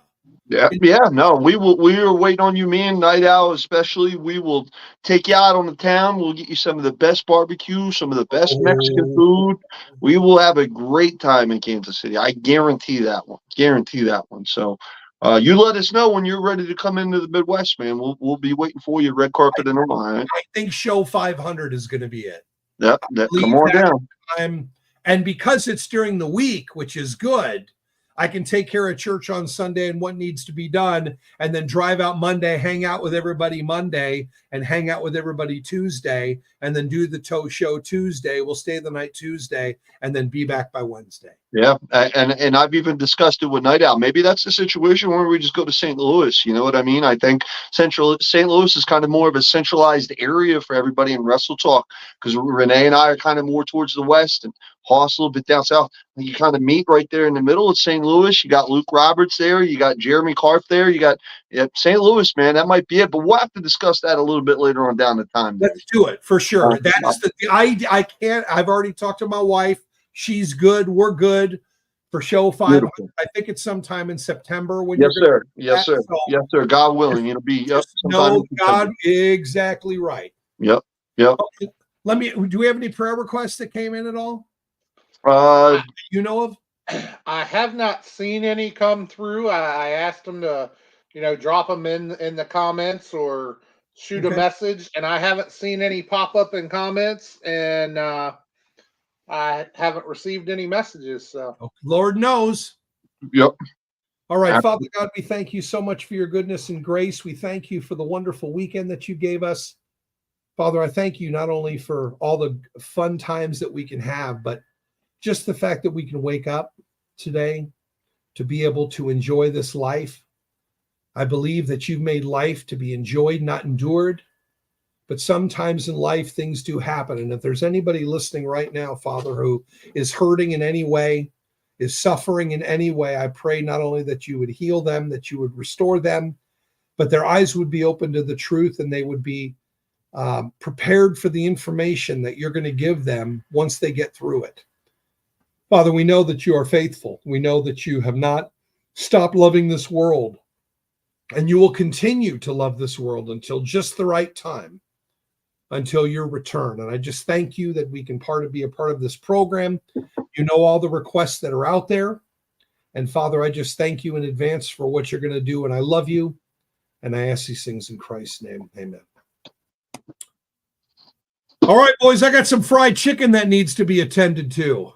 Big Daddy P, thank you so much for coming on, man. But even more tonight, because I know here in a couple hours you'll be turning 53. So big, massive, happy birthday to Big Daddy P. But even more of a big, massive, even more massive happy birthday to you, Perry, from Stephen Mayo, not Sonny Money, not money, from Stephen Mayo to Perry Hartman.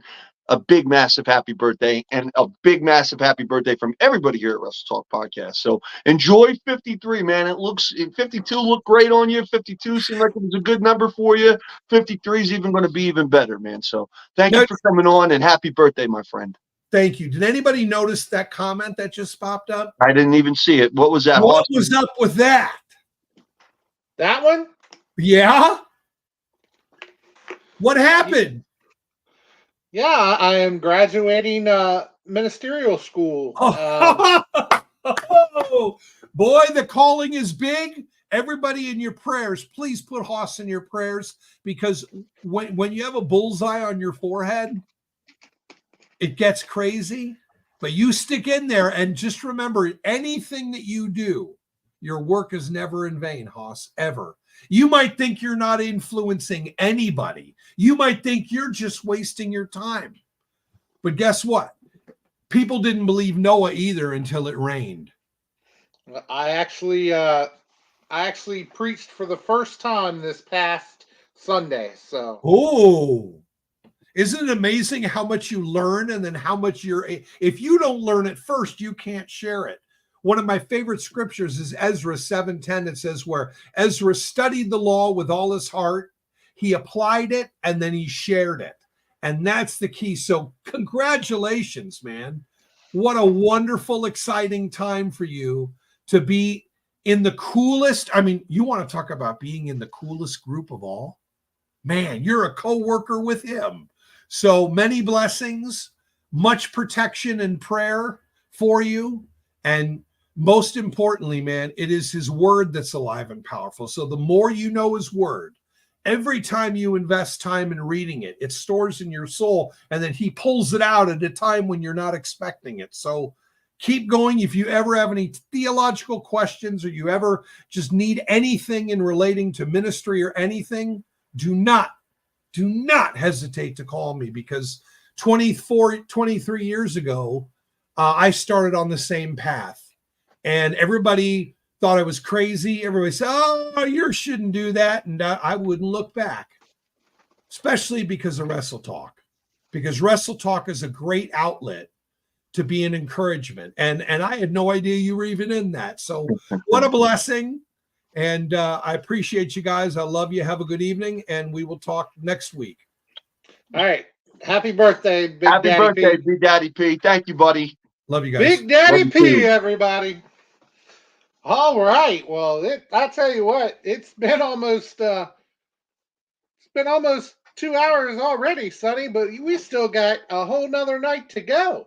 You got your water? You good, man? Because I'm over here. I'm good. I'm set. Are you good? I'm ready to go, my man. All right, The man. only thing we got to do before we get going any further is, as always, we have got to hit those sponsors one more Go time. ahead, throw them up, before because I'd like to shout them out. It's one of my favorite things to do when I'm hosting here at Wrestle Talk Podcast. All right, let's get them up here. Consideration paid for by the following.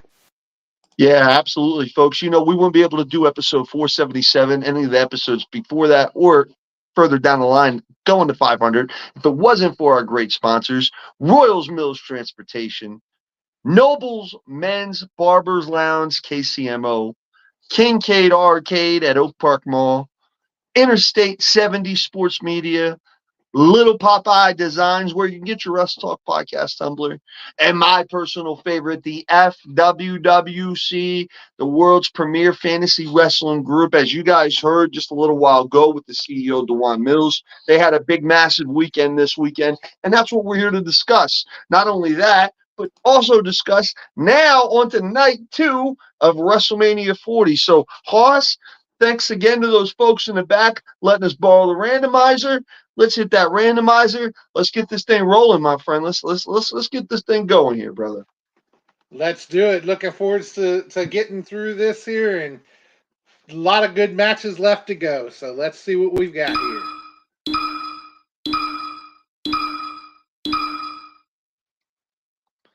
So the first match it's coming up with. That's a big way to start off. That is for the WWE World Heavyweight Championship between the challenger, Drew McIntyre, against the champion, Seth freaking Rollins. And Hardcore Ross, if you don't mind, I'll go ahead and start off on this one. Started off with a bang, Hoss. I think you could probably say, along with everybody else, when that bell rung and McIntyre hit that Claymore right off the bat, it took me back to Sheamus and Daniel Bryan at WrestleMania for the World Heavyweight Championship. I thought that match was going to be done in like 10 seconds. But luckily it kept going. And luckily they had a really good pro wrestling match.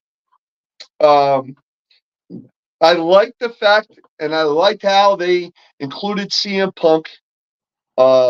I think Drew McIntyre on Twitter, as far as people in the wrestling world right now, is untouchable. I think he's number one in the wrestling world when it comes to Twitter. For him to even send out a tweet during the match was fabulous. I popped a big time. But for them to incorporate CM Punk, who McIntyre and Punk are going at it right now, and I think the original plan was Rollins and Punk for the title at WrestleMania, and kind of incorporate all that together and have Punk out there on commentary. I thought it was great. Again, I thought the actual match itself was great. Thought the ending was fabulous. Because I'll tell you, Hoss, going into this, I did not expect that match or that moment for Damian Priest to come out and cash in his Money in the Bank contract and win the WWE Universal World Heavyweight Championship. But the beatdown happened between Punk and McIntyre.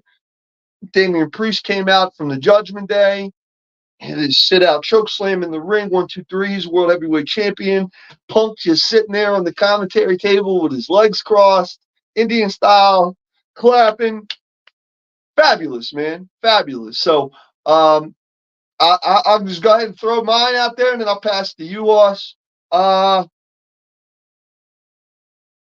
give it the first one of the night. Oh, no, I'm sorry. I gave it on the last one, but the first one at night 2, 5 out of 5 stars. I don't think that they could have done anything more than what they did to make it even better than what it was. 5 out of 5 stars for Rollins versus McIntyre, night 2 of WrestleMania.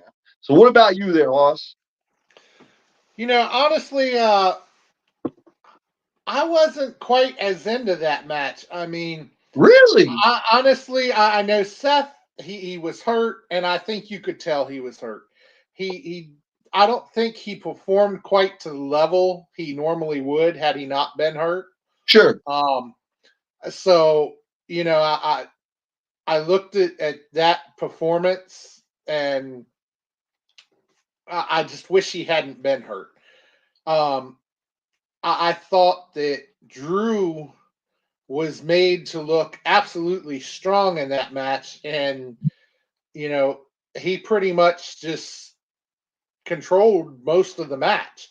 I mean, Seth did get some offense time in, but for the Right. most part, it was controlled by Drew, and so I didn't get quite as into that match, and CM Punk, I wondered if he wasn't drunk at times throughout this damn thing.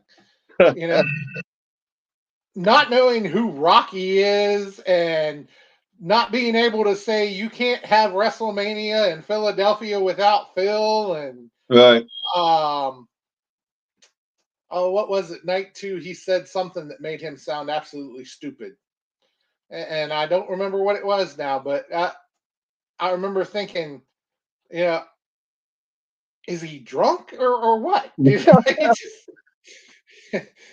so to Well, me, it Punkus came out even before he went back to WWE when he was with AEW. He came out and stated publicly that he's never watched any of the Rocky films, man. So, well, I mean, it's not just the Rocky, but it's right. just overall how you can not know who Rocky is, even if you've never watched one of his films, not to know who he is. That's it's I just don't, Hey, anyway. I get you. I get you. All right. Well, with that being said, so you didn't have it as big of a 5 out of 5 super kicks as I've had it. So what would be your super kick rating for the heavyweight championship match between Rollins and McIntyre there, Hoss? Honestly, I would have gave that one a 3. Ah, really? Not even a 4, huh? I think I would have went a 3 on that one. Okay. Okay. But Hey, I had that match pegged. I only missed one little thing in that match, but for the most part, I had it pegged from the beginning. I have been saying for weeks that Seth was going to drop the title, Drew would win.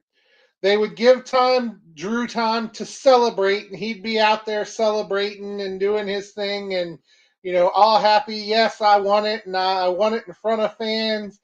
And then all at once, the cash in would hit, and Damian Priest would come out and just take it from him, and he could go back to woe is me. didn't didn't see it coming at all, Hoss. I honestly didn't. And we talked about it with night 1, the predictability of WWE. That one I just didn't predict. I don't know why. Maybe I was naive to the situation, but I just did not predict that happening night 2 of WrestleMania between them two. So So, I mean, obviously we had Drew winning, and then we saw the cash in where we got to see the Judgment Day all celebrate. right. Absolutely. Absolutely. So, All right, well, hit that any randomizer. Let's go on to let's keep this thing. Let's keep this thing. Hey, Susie, easy on calling him. Susie gives it 3.5 kicks, 3.5 super kicks. She calls it big dumb Phil. Get out of here, Susie. Awesome saying that about Phil. hey, I'm not a Phil fan. We all know that. So, Right.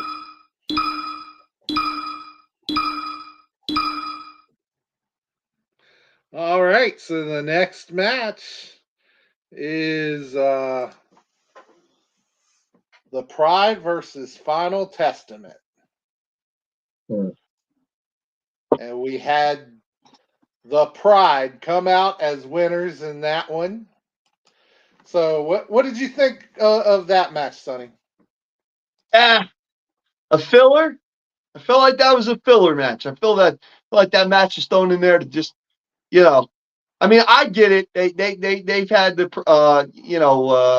Karrion Kross and his group attacking Lashley and his group for the past couple weeks now. I felt like as much as they've been pushing Karrion Kross on SmackDown, that I felt like that win for them could have benefited them a little bit more than Lashley and his group wanted. But thought it was cool that they brought out Bubba Ray Dudley to be the special guest referee of the match. A lot of tables, chairs, ladders. They were going absolutely bananas with them kendo sticks. And kind of like what Brandon Lewis is saying there. AOP looked so weak. And they did, man. AOP should have came out looking a lot stronger in that match. I think they should have just absolutely came out and mollywopped the Street Profits and Bobby Lashley, but that's not what happened. And hey, that's okay. Because if that would have been happening, then we would have been sitting here on episode 477 talking about predictability. So I didn't predict that to happen the way it did. And, it wasn't too bad of a match to me. Again, not a memorable WrestleMania moment, memorable WrestleMania match, not something that I'm going to go back 5 years from now and get on Netflix or Peacock or whatever we're on and say, hey, let me pull up that AOP match. With that being said, I'll give it 2 out of 5 super kicks. And that's only because Bubba Ray Dudley was in the match. And they did use the kendo sticks a lot. But 2 out of 5 super kicks. What do you think, Hoss? Yeah, there was a lot of action to that match, as far as the kendo sticks and tables and ladders, and if they could use it, they used it. And so in a street fight, that's what you want to see. Sure. So I think it was good as a filler match, but my question is, did they really need a filler match? Yeah. With everything else they had going, did they really even need this match? Right. I didn't think that, they really needed it, even though it was good as a filler, like we said. So, yeah, I would go 2 super kicks with it. And, Susie says one kick for her. But that's a good point that Night Owl brings up there. What is Paul Ellering adding to AOP? Now, when AOP showed up, holy shit, these dudes are massive. Look at this massive ass tag team in NXT. Oh shit. The legendary Paul Ellering is with them? Wow, that's massive. That was the feeling 2 years ago when AOP showed up. Now, I don't know, man. Paul Ellering wasn't too much of a mouthpiece during his Legion of Doom days. He did cut some promos, but you don't think of Paul Ellering and a promo put together. But I feel like Ellering could help that group out a little bit more, maybe involved in the matches a little bit more, and he did try to get involved a little bit in WrestleMania. I remember a moment there, but from here on out, if you're going to keep Ellering there and Night Owl, yeah, I agree with you. He needs to be involved a little bit more. So, yeah, but 2 out of 5 for me. And I'm sorry, Hoss, did you give yours yet, buddy? I didn't mean to rush. I went 2 as well. Yeah, two as well. Yeah, just a filler match overall for WrestleMania 40. And Hoss, I kind of agree with you. I don't know if they needed it at that point in time, but hey, they put it out there, and that's what it is. So, with that being said, I think that match would have probably been better off. They could have had it on Raw the following night. Sure. That might have spiced up Raw a little bit more. Sure, or even SmackDown. You know what I mean? Have it on SmackDown, and But hey, that's what they wanted to do, and again, they brought out Bubba Ray Dudley for the pop from the Philly crowd. They threw a couple table spots there. The girls went through the table, all that. It was cool for a filler match. It was cool for a street fight.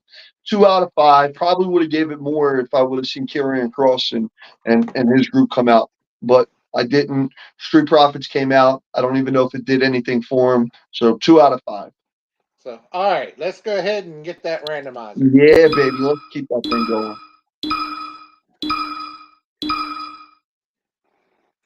All right, so our next match. There it is.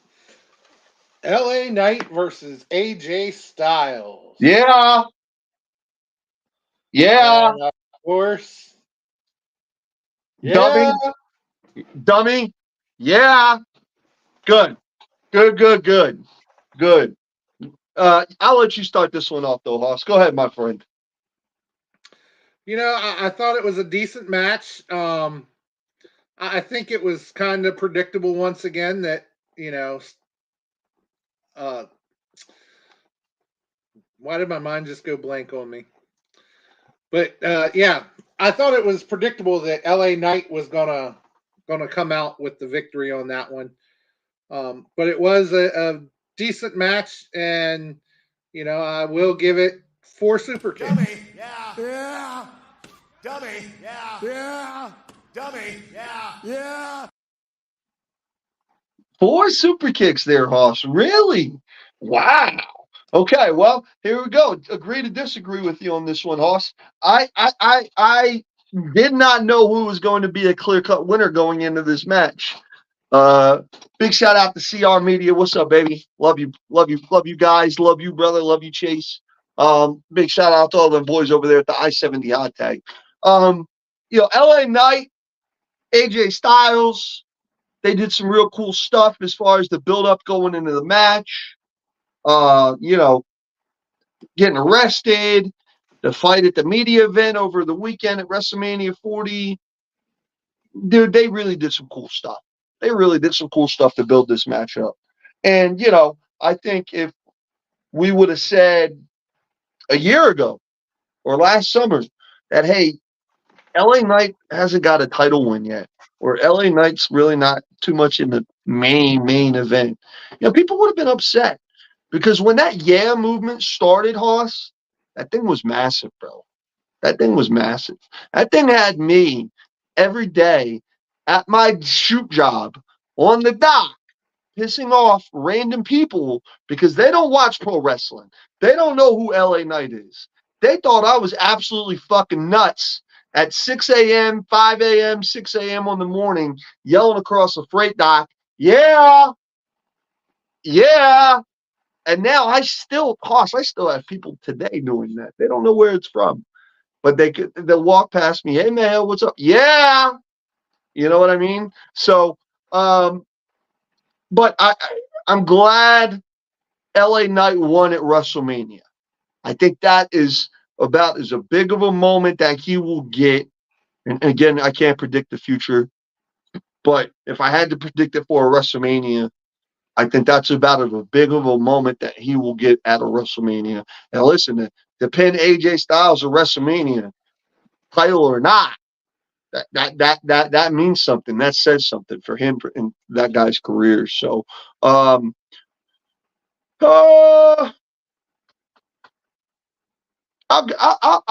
give it 4 out of 5 super kicks. I was overly happy with it. I think it was a good match. It was a good back and forth. AJ can always go in the ring. So can LA Knight. You know, good build up to it. 4 out of 5 super kicks. That sounds about right for AJ Styles and LA Knight. Yeah. And one thing that I've noticed under this Levesque era, as they've been calling it, you know, is they tend to pull the curtain back a little bit more. Yeah. And to me, it was kind of funny because LA Knight is actually from Hagerstown, Maryland, about 30 minutes up the road from me. Right.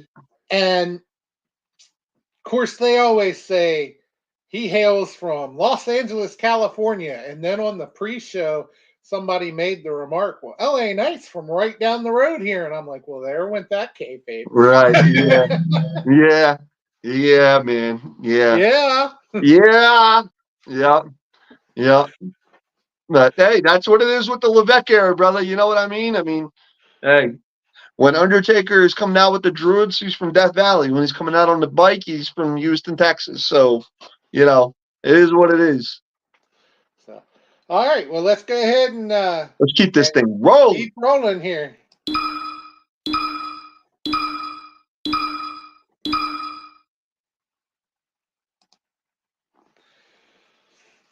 All right, the United States Championship Triple Threat match, where we saw Kevin Owens and Randy Orton versus Logan Paul for the United States Championship.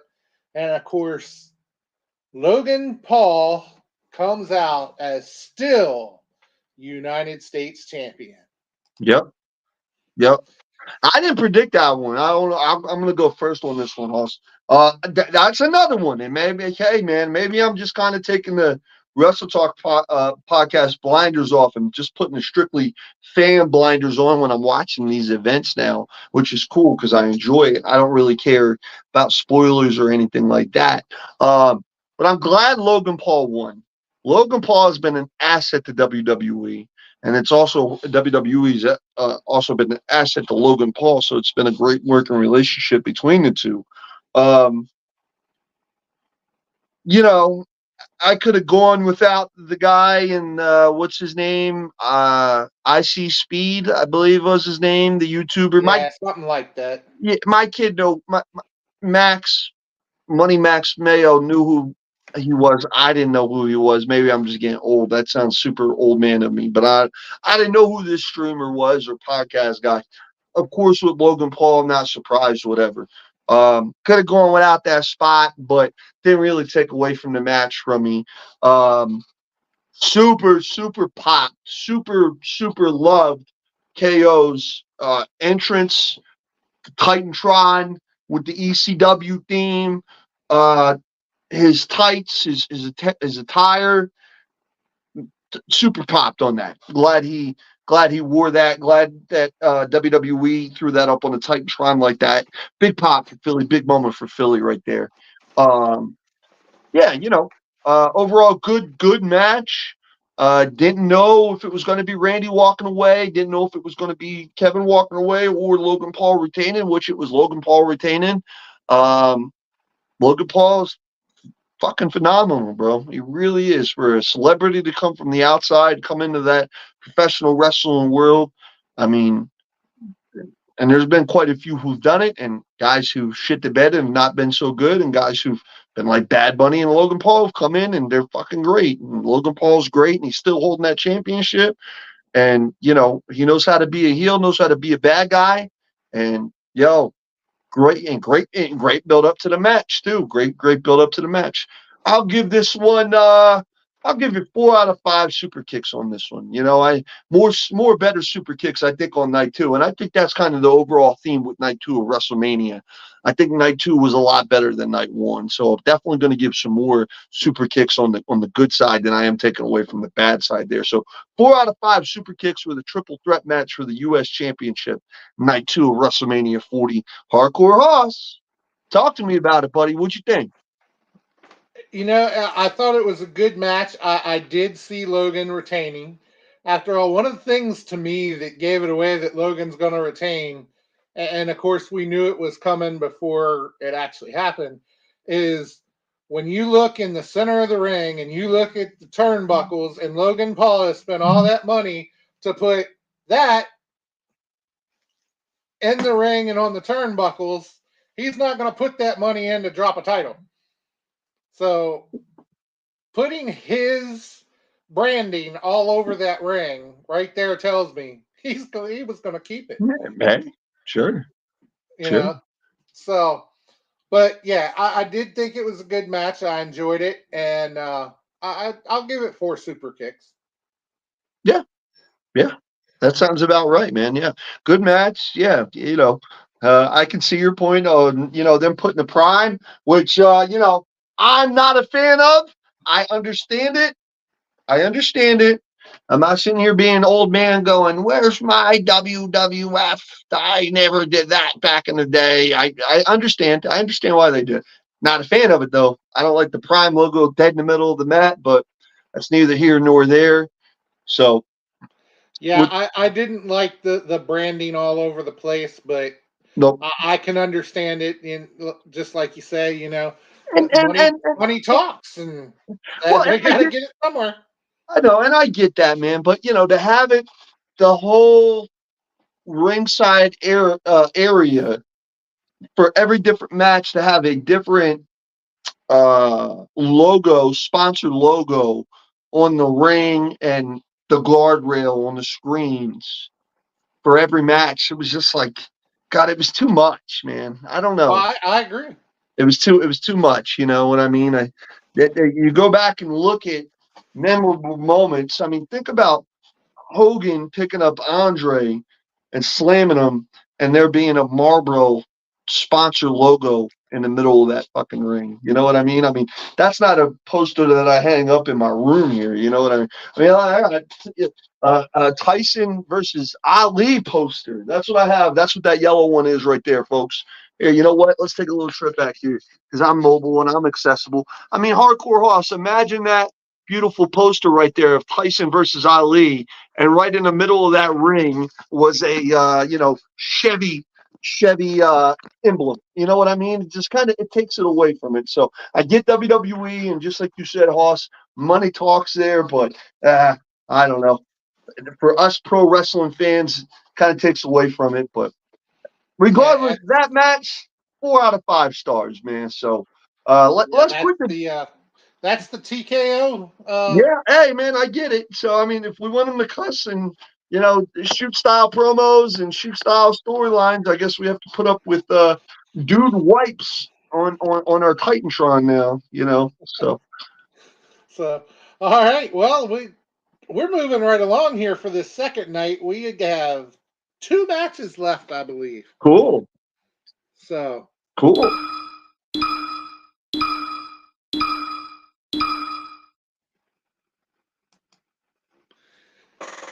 Bayley versus Io Sky for the WWE Women's Championship.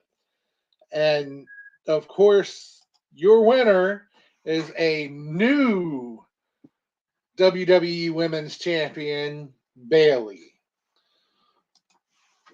So, I mean, once again, we saw it coming. You knew Bayley was going to take it. It's the whole, okay, well, I got wronged by this person. Now I'm going to go take their championship. So there's still some work to be done by Paul to surprise people, but I thought it was a decent match. I'd still give it 4 super kicks. 4. Yeah. Damn, Hoss. All right, go ahead, man. Sorry, dog. You surprised me. Good. 4. So, how many would you give it? Let's go ahead. Well, I don't want to take away from you, and I'm sorry, Hoss. I didn't mean to do that. Are you done your analystness of that match? You're giving 4? Are you sure that's your final answer? Okay. All right. So, yeah, let's go ahead and see what you got to say. This match was the match that I said, okay, let's take my son upstairs to brush his teeth and get ready for bed. Let's make sure he's all clean and washed his hands. Man, let me go. I got some lunch meat. Let me go get some lunch. I'll go get some cheese and some lunch meat in the fridge. You know what? I ate this lunch meat. I think I'm going to go out and smoke a cigarette real quick. Hey, come on, hon. Let's go outside. Let's talk about our plans for the week. That's what this match was. This was a bathroom break match, all right? Out of all the matches on night 2 of WrestleMania 40, this one was the most predictable. This one was the most predictable. And you know what? The crowd's sentiment towards the match spoke volumes. Hey, baby, would you be my girl? They were singing it, bro. They were done. They were ready for the main event. They knew what the match was going to be. I knew what the match was going to be. My lazy eye cat, who's got a worse eye than me, knew what the match was going to be. we all knew. We knew I knew what it was going to be. Congratulations to Bayley. She freaking deserves it. I love Bayley to death for more reasons than I can even say on Wrestle Talk podcast tonight. Love you, Rachel. Don't kill me. But Classy won it. Predictable as shit. Listen, Hardcore Haas, God bless you, my friend. I'm not giving that match 4 out of 5 damn stars. You're getting 2 stars, 2 super kicks. You're getting 2 super kicks, 2 out of 5 on Bayley winning the championship. 2. That's what she gets on that match. All right. Predictable. It was a bathroom break match, Haas. Hey, I said it was one of those matches that was predictable. I do agree that it Yeah, was bro. predictable, but Yeah. You know, and but I think both people, they really did a good job though, and they kept the story interesting, and they both of them really performed well, I thought, and yeah. you know, No, I'm not discrediting them on that though, Haas. You know what I mean? I don't know, man. Old school classic wrestling storytelling right there with these girls. And, I think those girls deserve a little bit more than that. You know what I mean? It's kind of like what you said. You wronged me. Now I'm going to fight you for the championship of WrestleMania. And listen, it still works. Don't get me wrong. It still works. But, now it's 2024. People are expecting a little bit more. And listen, the whole Paul Levesque era is not going to be 5 super kicks out of 5 super kicks on every single thing they do, including matches and storytelling and building. There's going to be duds there, and that's okay. But I think this one, in my playbook, my personal feelings for it, it was about 2 out of 5 super kicks. No one got injured. Bayley won. The crowd popped. They got their beer and refills during it. So did I. And now we're good. So with that being said, Hoss, we got one left, brother. One left. one match left. And people have been waiting for this match for 2 years. So here we are. All right. So the final match, the undisputed Universal Championship, done under Bloodline rules, Roman Reigns and Cody Rhodes, where we saw the story get a conclusion as Cody Rhodes dethroned Roman Reigns, the longest reigning champion. Dope. Very dope. Very cool. Let me just get out of the way now. 5 out of 5 super kicks. All right. 5 out of 5 super kicks. And I get it from a dad perspective, and I get it from a perspective of, Cody Rhodes is Hulk Hogan. Cody Rhodes is John Cena. The kids absolutely freaking love him, Hardcore Hoss. Let me say that one more time. The kids absolutely freaking love him, Hardcore Hoss. The kids absolutely love the American Nightmare, Cody Rhodes. Love him. Love him. My son Maximus was jumping off the couch, almost in tears. Loved him, bro. Loved him. We just got tickets to an upcoming WWE Monday Night Raw, the end of this month here in Kansas City. The first thing out of my son's mouth was, is Cody Rhodes going to be there? So, with that being said, I get it. And he does a great job at doing that. I was a massive fan of Cody Rhodes when he left WWE originally and the stuff he was doing on the independents. I thought it was super dope. I love that he started AEW and the stuff he was doing in AEW. I thought was super dope. I thought it got a little bit stale, which I think he did too, kind of towards the end. And that's why he left and went back to WWE. Since he's been back in WWE, as a father, as a fan of the product, I love it. As still that 14-year-old Attitude Era, grew up with ECW, still watching deathmatch wrestling, still very smart Mark guy that I am. I think it's a little cheesy sometimes, but again, it makes him fucking a boatload of fucking money, John Hall. It makes him a boatload of money. Boatload of money. Okay. I thought Cody should have won last year. Glad he did not. Glad that it went that WWE said no, we're going to continue this storyline for another year. It did a great, fabulous job on it, which we kind of talked about in the beginning of the podcast tonight. Nate and I think I talked about it in the middle also with CEO Mills. Name me another storyline that is prominent as the Bloodline storyline that went from A to Z and made as much sense at A as it did at Z and was still just hot in the pops and everything. So for the actual match itself between Cody Rhodes and Roman Reigns, great match. I liked all the gaga at the end.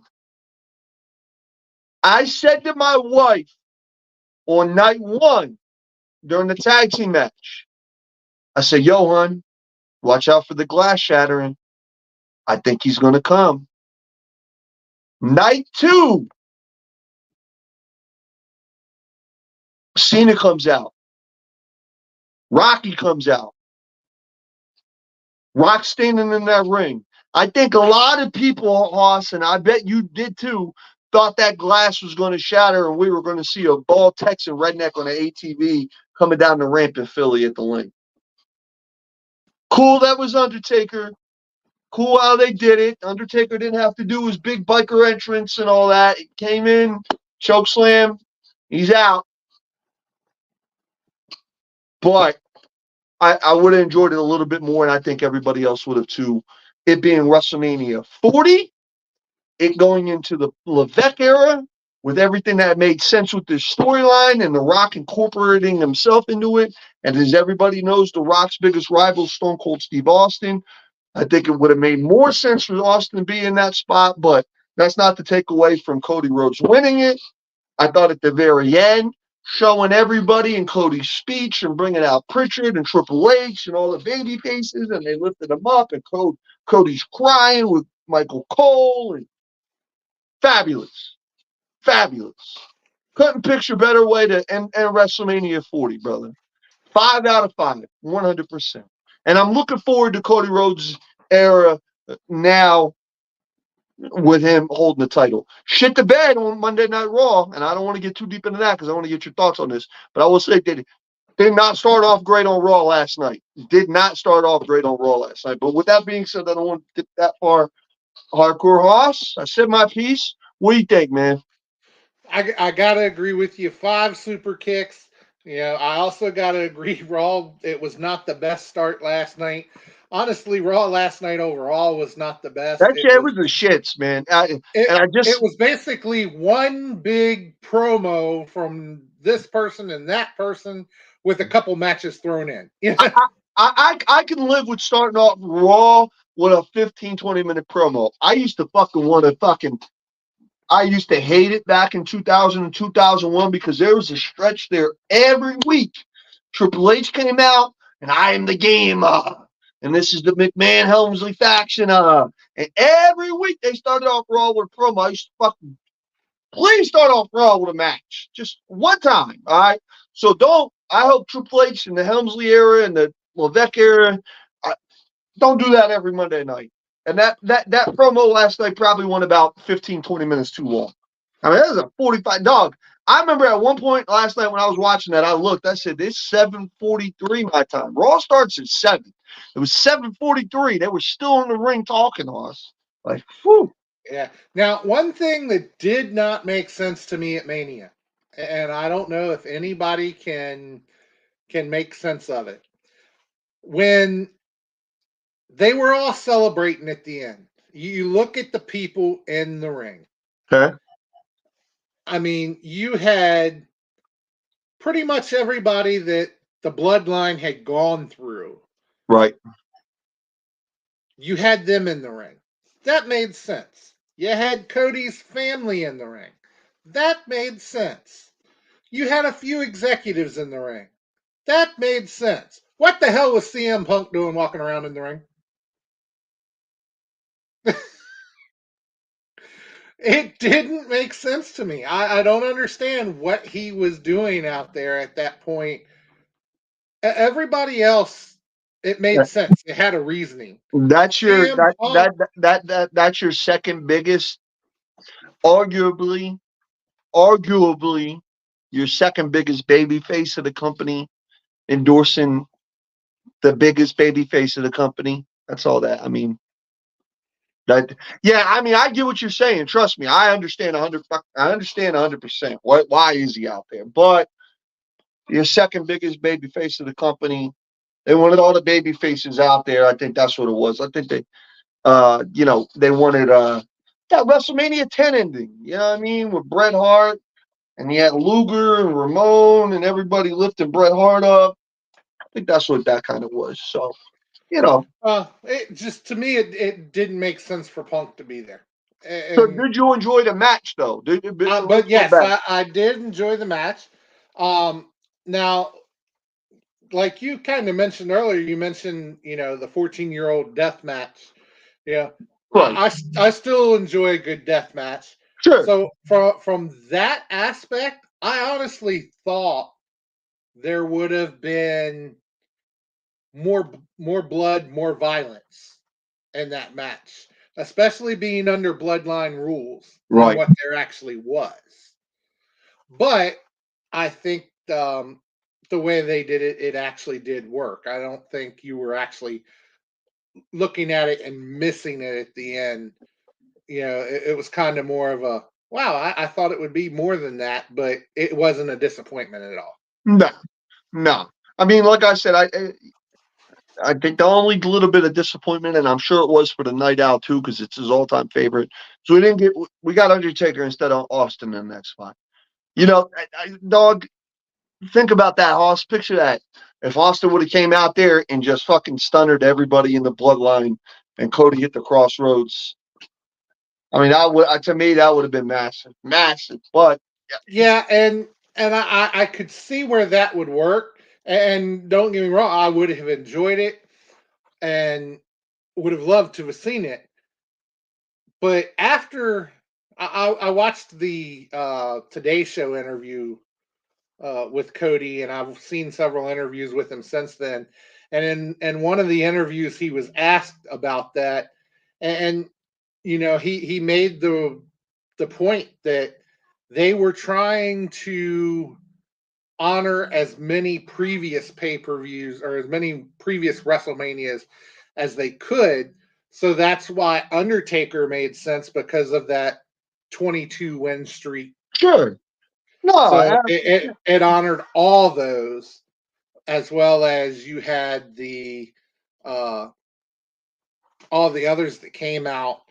You had their eras honored too. So it just made sense. sure. And once he explained it, it made sense that it was Undertaker and not Austin. But I do believe you would have had one hell of a pop had Austin come out there. Yep. Absolutely. And and I don't want to take this away from Roman Reigns either, because what the hell Roman Reigns did with that title run, and consecutive WrestleManias walking out as champion, and bro, I hated Roman Reigns. Several special moments. I hate. Listen, and Night Owl can attest to this, because Night Owl used to love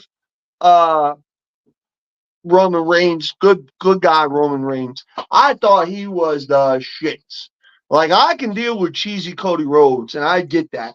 But like, they tried to force feed us Roman Reigns down our throat, and no one was buying it. No one was biting on that line. They were kept casting that out. No one bit on that line. Cheesy shit. So for Roman to change his whole game and go heel and start this whole bloodline thing and have this whole bloodline storyline, there's nobody more perfect to end that than Cody Rhodes and just everything intertwining with that, man. So But just not that match, but the overall build up and everything, man. 5 out of 5 super kicks. Big shout out to Stamford, Connecticut. definitely, yes. Yeah, But honestly, I'd like to get another opinion on it, just to see how somebody else thinks. And we got another man that I think I'll bring in here and just get his opinion on it, and then we can do our overalls on WrestleMania and take it from there. So let's get him in here and see what he thinks. The one and only Luke Skywalker Roberts. Well, gentlemen, I'm going to tell you right now that tonight has been a great night. This has been a landmark night on the Wrestle Talk podcast when we talk about WrestleMania 40. And I'm going to tell you right now, I'm going to go ahead, I'm going to speed it up a little bit because for once, I got to say Sonny Money took my role and going on and on and on. I'm going to level with you. Number one, when we talk about night one, I'm going to do 5 super kick. 3 out of 5 super is 2 words. Sami Zayn. That is the only reason to me why night one gets 3 out of 5 super kicks with me. That is the only reason. Now, when it comes to night 2, I'm gonna agree with Mr. Money. I'm gonna give it 4.5 out of 5. I'm not gonna give it 5. Again, a little bit of here and there could have been better, but again, a phenomenal second night and a great effort from the WWE. To put it simple, I'm gonna level out there. You heard who I've got for my MVP for night 1. Night 2, I would say there's co-MVPs, one being Bayley, making her way back to the top of the mountain. 2, obviously, naturally, is Cody Rhodes. And I'm going to tell you right now, to me, my favorite moment of the entire weekend, my favorite 2 moments. 1, Paul Heyman's speech at the Hall of Fame, obviously. And 2, and you're going to laugh, it's Kevin Owens going back and picking up Randy Orton so they can ride together in the golf cart down the rampway. A lot of people thought that was funny. That was brilliant because neither man had to waste any energy or any time. And I got to say this, it was a great night, just like tonight's a great night. And gentlemen, you know what? I'm gonna level with you. Let's give it about 30 seconds here because we've still got a little bit of our own finishing the story that needs to be taken care of. So I'm gonna level with you right now. Hardcore Hoss, your thoughts, WrestleMania weekend, WrestleMania 40 from Philadelphia, Pennsylvania, your final thoughts. Overall, I thought WrestleMania was absolutely great event. Enjoyed watching it. Action packed, a lot of good matches, and honestly, I would have to give it at least 4.5 super kicks for the overall on it, and really enjoyed it. So, Sonny Money. I'm gonna go right in line with you guys, man. I think that's a consensus theme. I think you ask people in the comment section. I think you go out in public and go to your local grocery store and catch a wrestling fan. You tell them to rate it on our super kick rating here at Wrestle Talk Podcast. They'd say the same thing. 4.5 super kicks out of 5 super kicks possible for the whole weekend. So yeah, and something? Night Owl still in full effect here tonight. And he brings up a good point that Damian Priest winning should be very special to the Wrestle Talk family because Damian Priest has actually been on Wrestle Talk podcast back in the early days of Wrestle Talk podcast. Very true, Hardcore Hoss. And you know something too? I have a little bit of a connection myself because as we know, I've got family who's been on the program, that being Ivar the Micro, well known for Big Little Brawlers, which you can catch on Discovery, Max, countless other different avenues. And I remember there's a picture in his office of him being with the now WWE World Champion, that being Damian Priest. And I'm going to tell you, I have to agree with the Night Owl here, but I got to say, for once, I think Damian Priest got shown up by the one and the only, the American Nightmare, Cody Rhodes. Now, gentlemen, we've talked about it at length. We need to finish this story. We know full well, Hardcore Hoss, and I'm all level with you. I've noticed that piece of hardware on your shoulder all night long. And I've noticed full well that Sonny Money Mayo, when it comes down to it, he is a very knowledgeable man in the world of professional wrestling. But you know what, guys? Tonight, I have a very special game show challenge. And right here on the Wrestle Talk podcast, we're going to have Hardcore Hoss and Sonny Money Mayo. No question, no debate. As they say before, as he's doing his dance. And Sonny, I have been advised from the wonderful folks of the Wrestle Talk podcast media department that in no way, shape, or form, after your last episode with you and I on the program, you cannot disrobe on the program tonight. Otherwise, you would face further legal ramifications from the Wrestle Talk podcast. That's a bunch of horse baloney crap. But whatever, that's fine. I don't need any more legal problems. I've got enough anyway out here telling people shit. Thank you, Sheepy Baby. Well, That's exactly what it is. Fucking bullshit. All right, well, ladies and gentlemen, at this time, let's go ahead and let's not wait any longer. Let's go ahead and hit that music for the world famous Wrestle Talk podcast game show challenge. Go ahead and hit that intro music.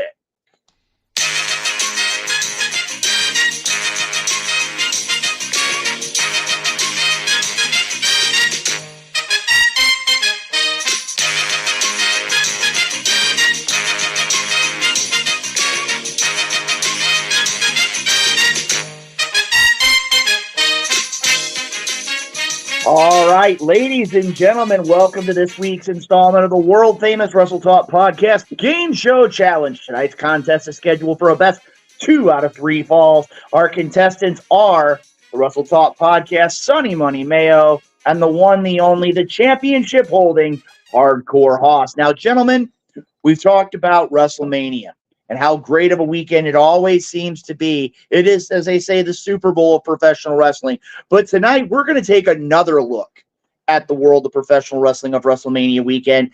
Our category for tonight's Wrestle Talk podcast game show challenge is going to be 2-time WWE Hall of Famers. There are 9 individuals, according to the Wrestle Talk podcast media department, who have been in the Hall of Fame on more than one occasion. I will give you information about 3 of those individuals. When you think you know the answer, give a shout out. First one to win 2 out of 3 falls is tonight's winner. Hardcore Hoss, are you ready? I'm ready. Sonny Money, are you ready? Done, Hoss. Done. All right. Question number 1. When you look back at professional wrestling history, 5 of the 9 2-time inductees were all a part of this major organization that rose to prominence in WCW. Name the faction. NWO. Hardcore Hoss is on the board. Those 5 in WCW were Hulk Hogan, Bret Hart, Sean Waltman, Kevin Nash, and Scott Hall. 1 fall to none for Hardcore Hoss. Hey, I missed right there on your hat, Sonny. Come on. Oh, he's talking trash there, Mr. Mayo. You ready to get some redemption? Yeah. 1 fall. I'm just warming up over here. Come on, let's go. Let's go. All right, here we go. Question number 2. This 2-time WWE Hall of Famer has never been inducted as an individual. He was inducted both as a member of a group and as a member of a tag team in 2024. Name him.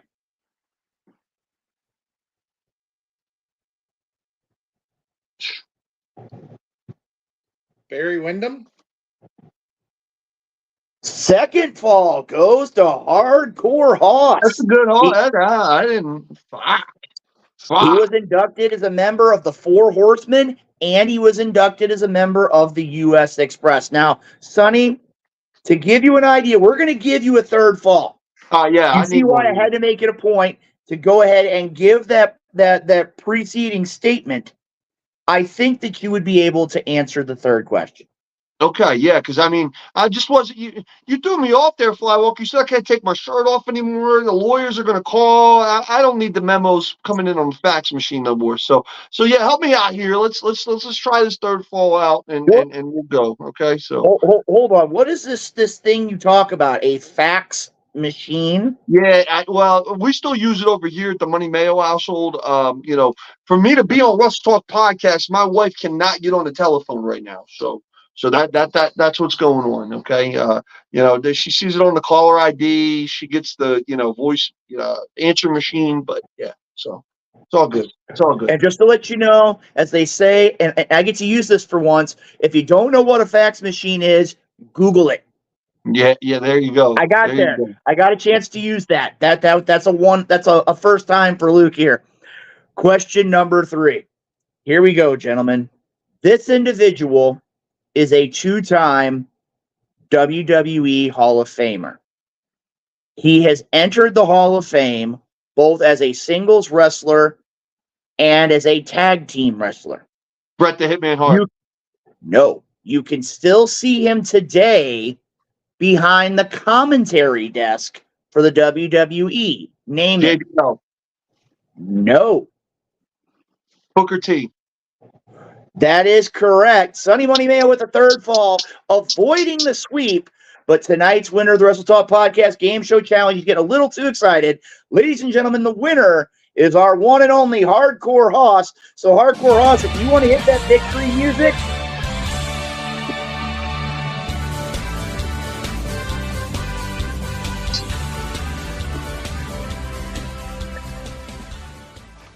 all right, gentlemen, like I said, tonight's been a great episode of the Wrestle Talk podcast. I want to make sure to thank all of our great viewers who participated here tonight. Make it a point to share out the Wrestle Talk podcast through all forms of social media.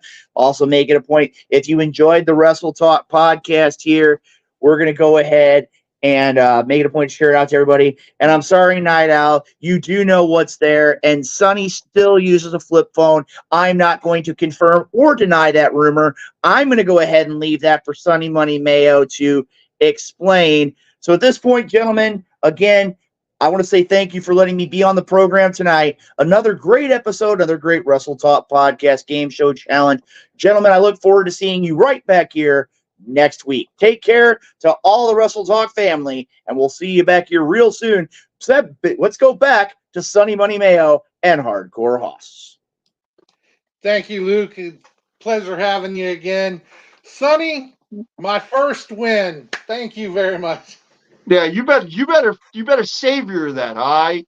You better save that. You better hang that up on the wall with some sports memorabilia like I did back here. Just hang on to that, all right? Because I'm coming back for that one. Shit, I'm coming back for 2 of them on you now. That's complete horseshit. But nonetheless, okay, congrats on the fall in the game show challenge.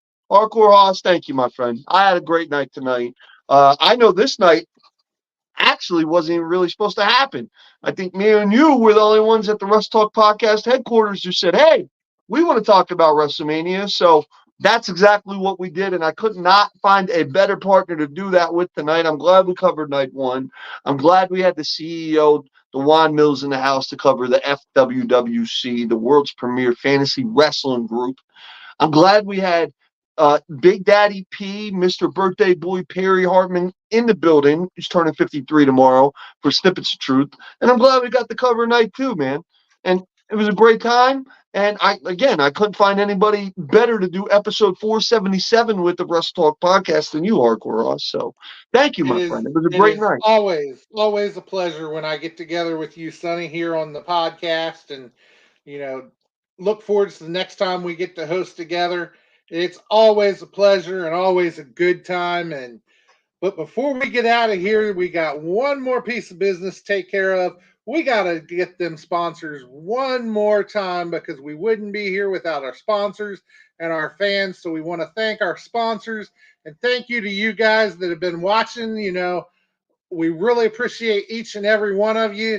And thank you to the people who will be checking out the replay. We appreciate each and every fan that we've got. But let's hit those sponsors here one more time. We got Royal Mills Transportation, the one and only Dewan Mills, Nobleman's Barber Lounge, KCMO, Ask for Pete the Barber, Kincaid Arcade at the Oak Park Mall, Interstate 70 Sports Media. That's Jeremy Carp and the guys over there absolutely killing it.